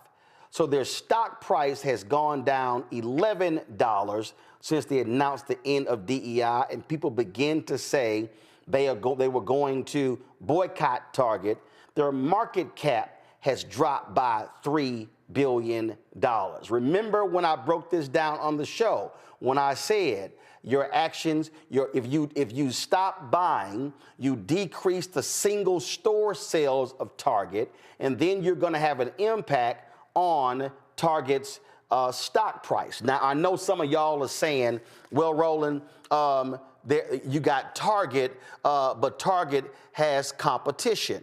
Okay, and some of y'all might be saying that, well, maybe the issue is not just Target. Maybe the issue are the other big box retailers. No, you would be wrong. Go back to my iPad, Henry. This is the stock price of Walmart. Walmart had better pay attention because we're coming after them too. You can see since January 24th, when Target made their announcement, Walmart's stock price has increased. All right, that's Walmart. Okay, there are of the five big box retailers. It's Walmart, it's Target, it's Home Depot, it's Kroger, and it's Costco. So I'm about to walk y'all through something. So I just showed you the Walmart stock since Target announced this. This is the stock price. Give me 1 second. This is the Kroger stock price. Let me click 1 month. Go to my iPad, Henry. You will see that Kroger's stock price has gone up since January 24th. Okay, that's Kroger. Now, let me go to Costco. Now, Costco defended their DEI programs. And so here's Costco. Let me click 1 month. Let's see, Henry, go to my iPad. You will see here that Costco's stock price has gone up since January 24th. Okay, I have one more, which is, so I've shown you Walmart, I've shown you Target, I've shown you Costco, I've shown you Kroger. Now, let me show you Home Depot. Those are the top 5 largest big box retailers that are publicly traded in the country. And if I go here, this is, give me 1 second, this is the Home Depot stock. So you see how it has gone up, it's come down, it's gone up, it's come down. So that's Home Depot. So out of the 5 largest big box retailers in America, the one that has had a steady drop in their stock price has been Target. No one, Julian, can deny that the calls to boycott Target and people stop shopping at Target, that this is a direct impact on the stock price of Target and the market capitalization of Target. Julian? Yes, I'm here. Yeah. I said, obviously, these economic boycotts can be very successful. You broke it down a couple of weeks ago in terms of talking about how this works, how the interlocking nature of this, about the retailer. So right on to the brother who took his stuff out of the Target stores, took his stuff out, taking an economic risk, but taking a risk because he believes in something. And so I think that that's really very powerful. We need to see more of that, and I hope that they have made the plan. It sounds like with Brother Jamal, they have, to keep this sustainable. I'm concerned that some of the others have not done the right thing, and they have not yet been targeted. But we go one by one. As someone said, you repeated what someone said, we're going to come after them next. We cannot be complicit in our own oppression. When we support some of these places, we're complicit in our own oppression. When somebody says they don't support DEI, I'm DEI, you're DEI. So fine, go on with your bad stuff, but I'll find someplace else to buy that stuff. And frankly, we don't need to buy half of that crap anyway, except unless it's black owned and black promulgated. But look at our consumption. But here's the reality, Omakongo, and that is the work being done by Nina Turner's group. They started the boycott on February 1st. They actually began to make the calls shortly after Target made their announcement. Pastor Jamal Bryant, their Target fast starts March 5th. The reason that's all important is because, what do I always say on this show? You must be organized and mobilized. And what did I say 2 weeks ago? If you hit Target for 3 months, you impact their quarterly earnings. That's how you get their attention. But it has to be organized and mobilized, and that's what we are seeing, an organized, mobilized effort. TV show talking about supporting organizations that support us, and I had mentioned Target as one of them, and literally the day after that, the DEI announcement came out, and Target was one of my favorite stores. I have not been in there since.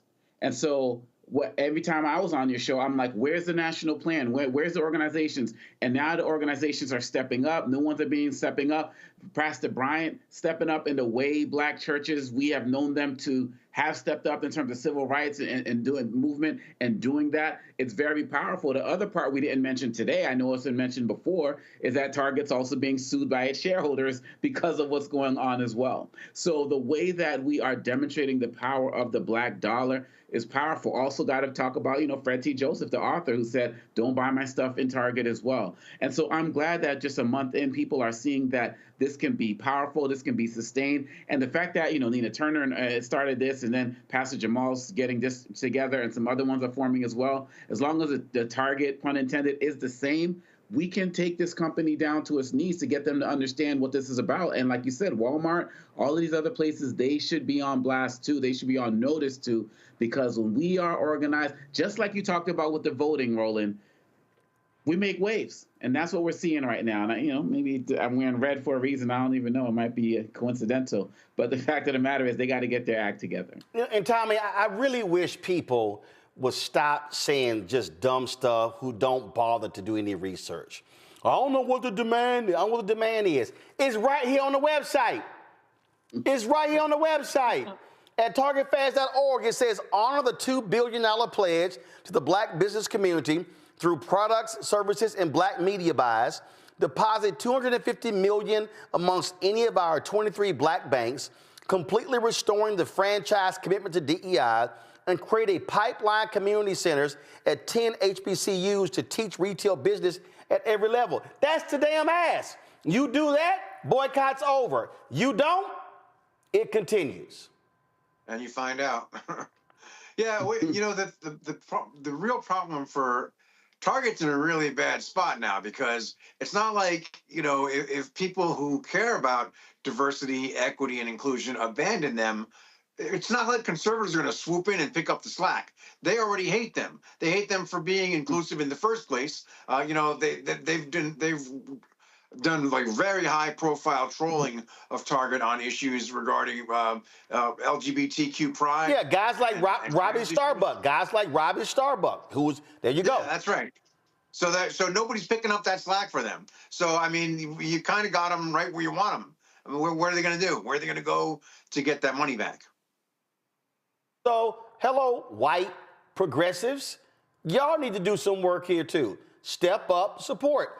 Latinos, I've seen some reports where Latinos are doing the exact same thing. And so, listen, I keep telling people, you don't have to spend. You do not have to spend your money at some places. I see somebody in the chat like, I'm gonna keep supporting Target. Okay, knock yourself out. But a bunch of us are not, and I'm telling you. And to that point, I also hear somebody hit me over the weekend. They were like, "Well, what if you boycott everybody?" I say you can't boycott everybody. You have, no pun intended, one target, you hit your target, and then you say, all right, this who is next. And I'm telling you, Walmart, you're on the list. Just letting y'all know. McDonald's, you're on the list. Just letting y'all know. All right, folks. Yeah, you know what? I think it goes even, sorry, yeah. I mean, I think it goes even farther beyond, the specific asks to the point that, this over the past months of the presidential campaign and before that, DEI became this new code word, and we all know what they were really saying. And so it's not just the programs themselves; it's the message. You are swimming in the same direction as people who use these programs as a code word for the N-word. Indeed. All right, y'all. Yesterday, Super Bowl took place, and there was excitement abound. You had Kendrick Lamar performing at halftime. Of course, you had the Eagles playing the Chiefs. I called it. Congratulations on the Eagles. Jalen Hurts, that amazing defense winning the Super Bowl. Then you had John Baptiste singing the national anthem. You had, of course, Lettucey singing the national anthem. And folk are always whining and complaining. And so here's my boy, Armstrong Williams. Armstrong, we cool. We get along. But you knew I was going to hit your ass after you posted this on Twitter.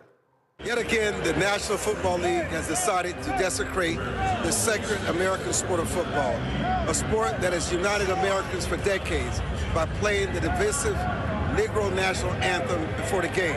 Now look, I certainly have no problem with there being a Black American national anthem, but there's a time and place for everything, and the Super Bowl is not the time nor the place. We don't play the Asian American national anthem, the Muslim American national anthem, the Indian American national anthem, the Native American national anthem. What has caused us to play favorites with certain Americans over every other race during the Super Bowl? What is it? The point is, the moment you start playing favorites, you inevitably exclude everyone else, everyone. And you start controversy, which we don't need in sports. It's a place for us to heal and unite, not to divide. This is why we shouldn't play favorites at all. It's why we should sing only the United States national anthem, an anthem made for all Americans that includes everybody, regardless of race, color, or creed, because that is what people don't seem to understand. Yes, America has had a marred past with racial injustice, just as every other country has. But our national anthem has always stood for one thing and one thing only. Not white Americans, not Black Americans, but Americans. No matter who you are, no matter where you come from, the national anthem is your anthem. And when that beautiful song is sung, it is sung for every American, everywhere. I'm Armstrong Williams, live from Super Bowl 59.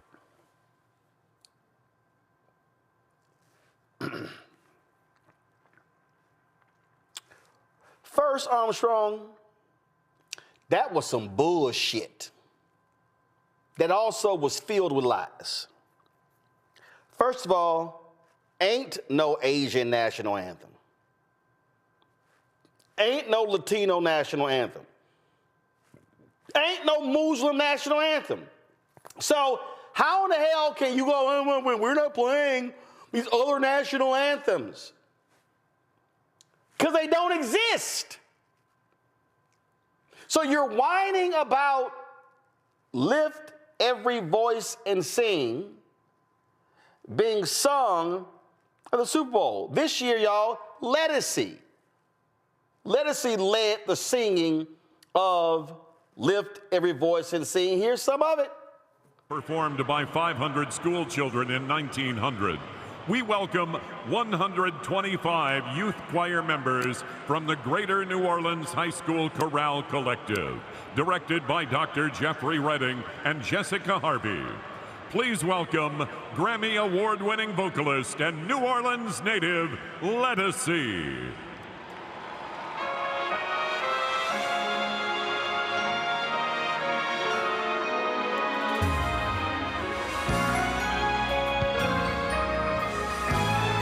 Okay, so Lettucey in that choir, singing, lift every voice and sing the Negro National Anthem. And for the people who have no clue, who have no understanding, who know nothing about history, Lift Every Voice and Sing was not penned by James Weldon Johnson as the Negro National Anthem.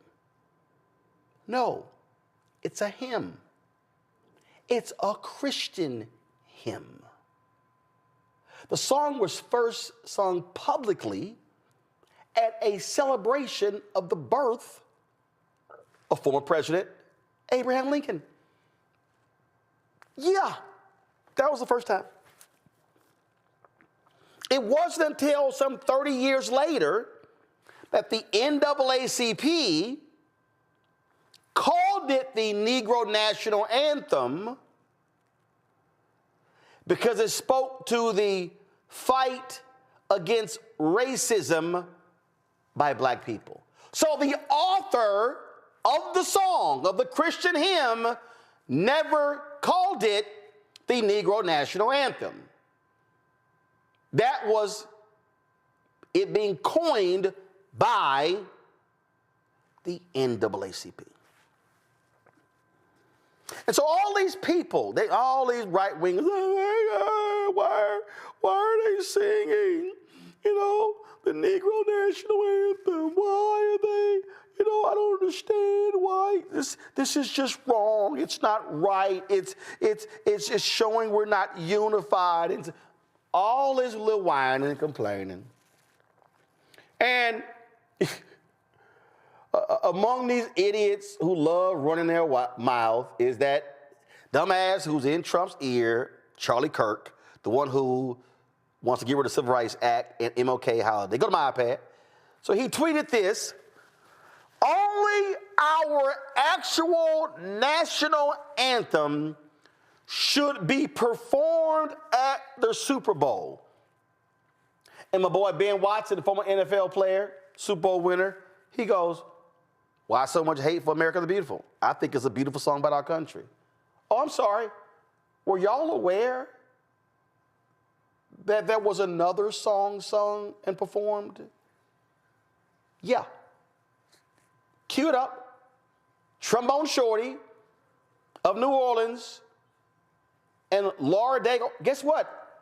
They actually performed another song, America the Beautiful, which has happened multiple times in previous Super Bowls. Roll it.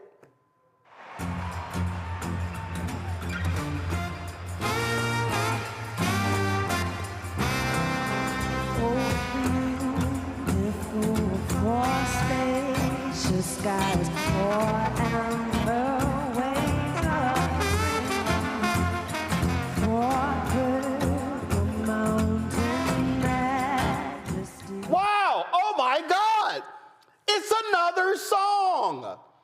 What shall we do? The world is ending. We literally did a second song, not the Star Spangled Banner, not the national anthem, with America the Beautiful. So, that's it. That's sacrilegious. There's no song that should be sung other than the Star Spangled Banner. And then they complain about that. Oh my God, I didn't like this. John Baptiste, New Orleans, Grammy Award winner, amazing artist. He did the national anthem. Go. Can you see by the dawn's early light what so proudly we hailed at the twilight's last gleam, whose broad stripes and bright stars through the perilous fight.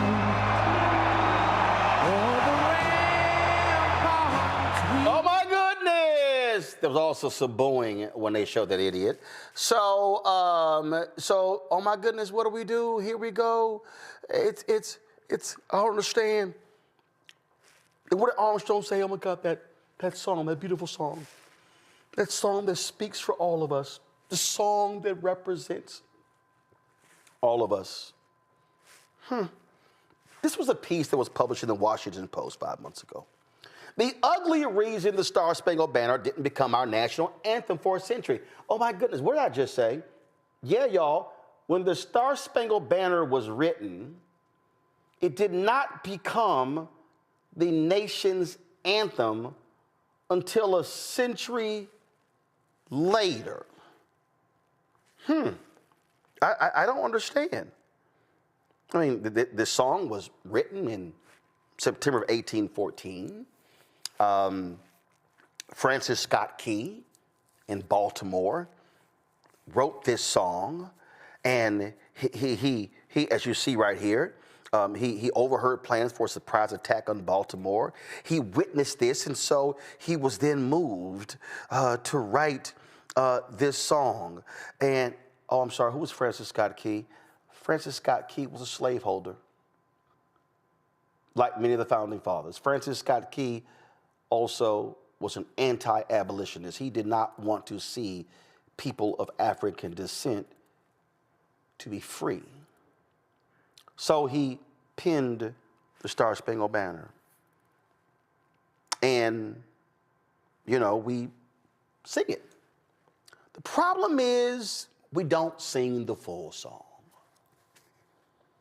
And we don't sing the full song because that third stanza is problematic. Because the third stanza talks about slaves and the British. Please show it. So the third stanza, and where is that band who so vauntingly swore that the havoc of war and the battle's confusion, a home and a country should leave us no more. Their blood has washed out their foul footsteps pollution. No refuge could save the hireling and slave from the terror of fight or the gloom of the grave. And the Star-Spangled Banner in triumph doth wave over the land and of the free and the home and the brave. He writes about those slaves. Go to my iPad.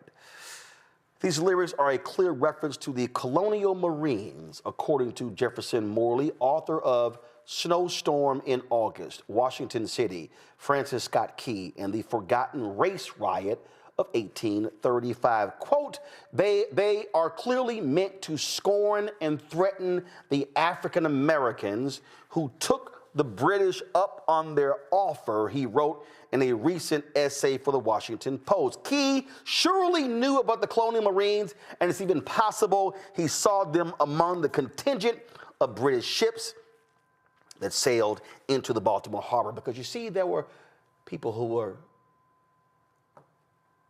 enslaved people of African descent, who the British said, if you fight for us, we win, we will give you your freedom. And black, they say, oh, we will take up arms and we're not trying to be enslaved. And so Francis Scott Key was not happy to see them fighting for the British. The other reason it was dropped because in World War one, and two, the British became our allies. And so therefore, they did not want that to be seen as a point of contention. That's the history of the Star-Spangled Banner. So Armstrong, you're full of shit by saying, oh my God, it's a song that brings us together and all. You're wrong. The actual song doesn't. The actual song was written by a slaveholder. The actual songwriter, see again, I'm juxtaposing two different songs. James Weldon Johnson writes a Christian hymn. Slaveholder Francis Scott Key writes a song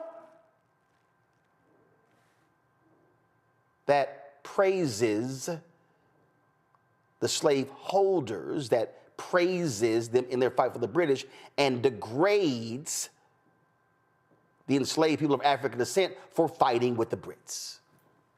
So actually, Armstrong, if I am to compare two songs that really represent America, represents Americans, that represents unity, then I probably will say, if I am comparing the history of these two songs, the songwriters of these two songs, then I probably will say that Lift Every Voice and Sing is much higher and more representative of unity of the people of this country.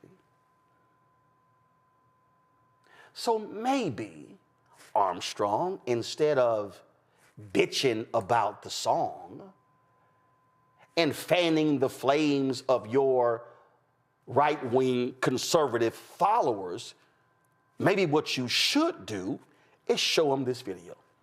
Maybe what you should do is offer them some education. Maybe what you should do is teach them what real American history. But maybe the problem is because MAGA and the right wing desperately wants to remove certain books out of classrooms. MAGA and the right wing and the Republicans don't want their white kids and their followers to be taught all of these proper and correct things about American history. Maybe because what they want them to do is they want them to maintain a level of ignorance, so they walk around thinking that this song is all about unity and we're together, when in fact that is not what the Star-Spangled Banner was about. Because I also thought that you conservatives, when it came to the Constitution, were original constructionists, that you were originalists, that you wanted to really study and you believed in the original intent of the framers' words, not how they were interpreted, but the original intent. So therefore, Armstrong and all of you MAGA, right-wing, conservative, Republicans, ideologues, if I choose to be a constructionalist and an originalist when it comes to the text, then if I study the Star-Spangled Banner, I see how deeply rooted it is in slavery and evil. But if I study that Christian hymn of James Weldon Johnson, what I will see is a song that was written from a place of Christian unity. So forgive me if y'all are so bothered and sensitive to the song Lift Every Voice and Sing, also known as the Negro National Anthem, being sung at the Super Bowl, and in the words of Della Reese from Harlem Nights, kiss my entire ass. We'll close it out with my panel. Congo, you first. You know, when you compare the lyrics of both of these songs, it's clear that Lift Every Voice and Sing, it could actually be America's anthem. There's no mention of race in any way, shape, or form. It's talking about a journey in this country. Everybody has a different journey to get where they need to be. And then when you compare it to what you talked about with Key and the Star-Spangled Banner, But the Star Spangled Banner, it really shows America's inherent contradiction, right? Even though it's talking about freedom, and a song like that is written by a slave owner, right? And that's contradicts so many other things. But when you take it back to their Super Bowl, they were so mad at everything. I saw people online, it's like, oh, I thought you all believed in DEI. How come all of the dancers were black during the halftime show? Like, they were just picking every single thing, from the quarterbacks to the black woman performance coach who won. They could not help. And of course, they had problems with black singers of the Star Spangled Banner, as well as Lift Every Voice and Sing, of course. So this is what they're going to do. They have nothing to say about Trump doing a military salute during that, which made no sense whatsoever. So they're going to keep pushing to make sure that we're not represented in any way, shape, or form. And the fact of the matter is, for an event like that, they also noticed, we remember, Roland, they removed end racism from both sides of the field as well. So they were trying to do something, but by representing us with the Black National Anthem, that was powerful. Lettucey killed it. Having the high school students there, the representation was real. And this is just an example of how, in the face of all of the ignorance and hate and disrespect, as they continue to come for us in our culture, we got to continue to shine bright on every stage. And that's what we did yesterday. Well, it's quite hilarious to me, Tommy, when they are going on again and on and on and on.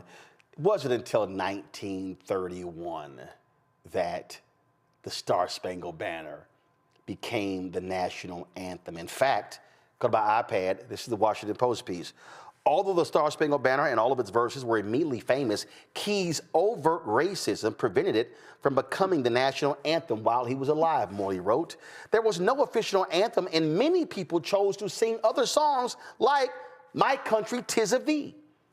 Key's anthem gained popularity over time, particularly among post-Reconstruction white Southerners and the military in the early 20th century.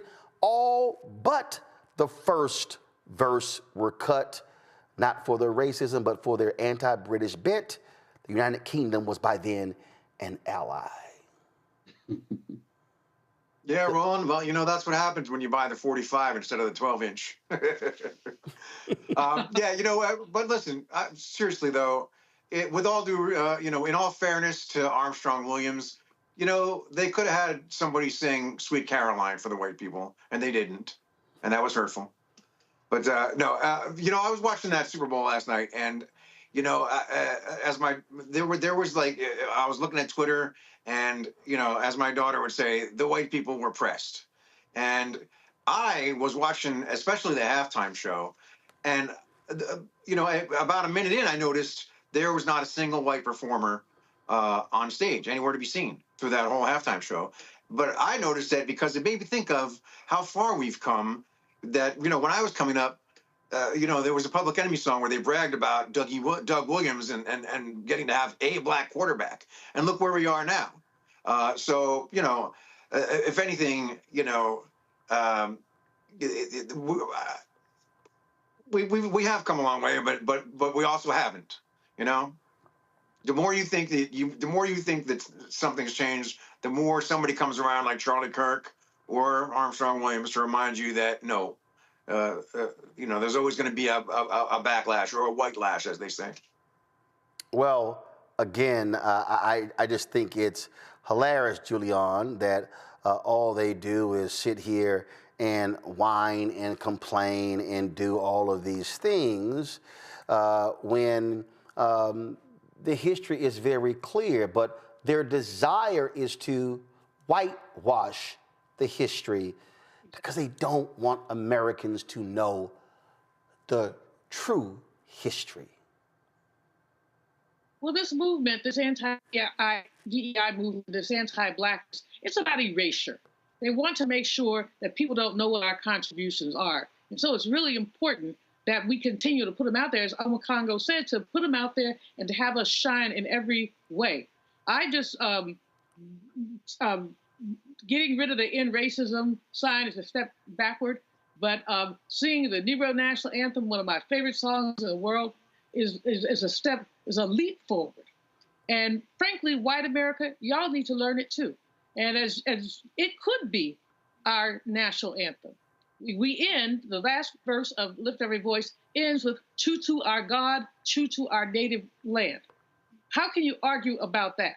There's nothing whatsoever to argue about. So what we're really looking at is a bunch of folks who are just stewing in their misery. Just sit back, enjoy the game, and shut up. And just shut up. It's and Armstrong, please. That little whatever he put out there, you know, we all know Armstrong. We all like Armstrong. He's a good guy at some level. But at some level, he sings off the hymn book of nonsense. As you said earlier, Roland, when you started talking about this, there's no Asian American anthem or any other anthem. And the reason why the Negro National Anthem is so important is because of the marginalization of Black people. That song has taken us through so much. We have come over the ways where tears have been watered. We have come walking ahead through the blood of the slaughtered. I mean, come on. That really does speak to not only our experience in these United States, the experience of many others. These people are, I mean, they're children. They're whiners, and they could, like I said, sit back, enjoy the game, enjoy the music, enjoy the song, and go to work tomorrow if you still have a job, because if you work for the federal government with the orange man inside, you might not. So enjoy and embrace the Super Bowl for what it is. It's a national diversion. Enjoy it. I don't understand the pettiness. I don't understand the smallness. But what I do understand is that it's resistance. And that song is about resistance. It is absolutely about resistance. And that's what we're going to be doing for the next 4 years while we have, a sociopath and an oligarch in the house that enslaved people built, the descendants of enslaved people. You know, when we sing it together in our things, some of us after the third verse, we lift our fists, and that's what I'm doing now. Well, and just in case people don't understand, James Weldon Johnson wrote Lift Every Voice and Sing to honor Booker T. Washington. In 1917, the NAACP often began to refer it as the Negro National Anthem, and that was 14 years before Congress actually made it the national anthem. So for Armstrong and the right wing and all of you, it was called the Negro National Anthem before there ever was a national anthem. So again, y'all are following Black people. Tommy, Julian, Makongo, I appreciate y'all being on today's show. Thank you so very much. Folks, that is it for us. This, what you just heard is precisely why Roland Martin Unfiltered and the Black Star Network matters. You watch Fox and all the rest of these people, they are going to sit here and be whining and complaining about these things. That's not what we are going to do. We are going to speak to the issues. We're going to give the history lesson, because the problem that we have, we're discussing public education earlier, that this public education system of ours does a horrible job of actually teaching our history. It does a horrible job of speaking to our history, what actually happens. This is not about, well, no, we're giving our interpretation. No, we're outlining the facts. And so when you support this show and support this network, you're supporting me and hosts who are about educating and teaching, empowering, enlightening, uplifting, and not being afraid to call a thing a thing. And so when you hear me say this, I speak it with all truth. We don't have millionaires and billionaires who are cutting us checks. Not even one check, not even monthly checks. But you, the regular, ordinary person, you are standing with us because you know what this show matters. You know what this show means, because we have the ability to fight this level of hatred all across this country. And so, when you give to us, you make all of this possible. So support us. Join our Bring the Funk fan club. Contribute and if you can't give $50, if it's less, guess what? Somebody gave us $1.08. That counts just like $1,000 in $8. So please support us in every way possible. If you want to give via Cash App, use the Stripe app. This is the QR code right here. You can check it out. Go to blackstarnetwork.com. You want to access the QR code. If you also want to support us via check and money order, it's P.O. Box 57196, Washington, D.C., 20037-0196. PayPal is paypal.me/rmartinunfiltered. Got that? R. Martin Unfiltered. If you want to support us via Venmo, venmo.com/RM Unfiltered. Zelle, Roland@RolandSMartin.com, Roland@RolandMartinUnfiltered.com. Download the Black Star Network app, Apple phone, Android phone, Apple TV, Android TV, Roku, Amazon Fire TV, Xbox One, Samsung Smart TV. If you want to, of course, support us, be sure to get our swag. Get RM Roland Martin Unfiltered Black Star Network swag.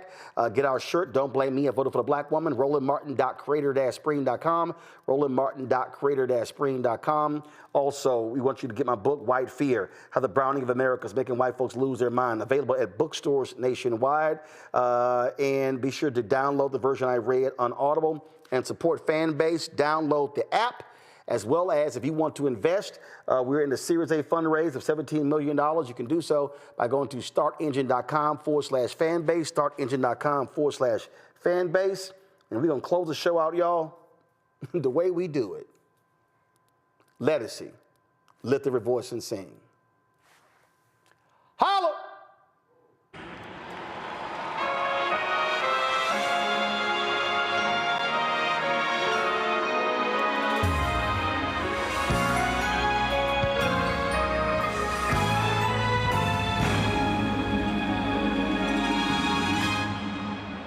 Lift every voice and sing till earth and heaven ring, ring with the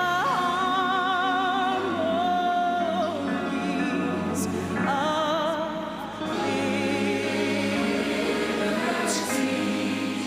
Let our rejoicing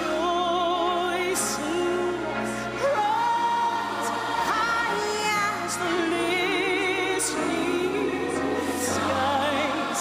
Let it resound loud as the rolling sea. Sing a song full of faith that the dark past stars. Sing a song full of hope that the present has brought.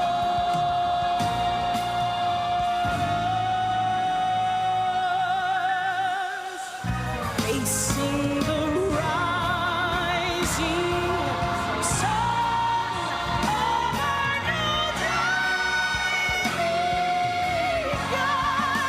Let us march on till victory. Let us march on till victory. Oh, let us march on till victory is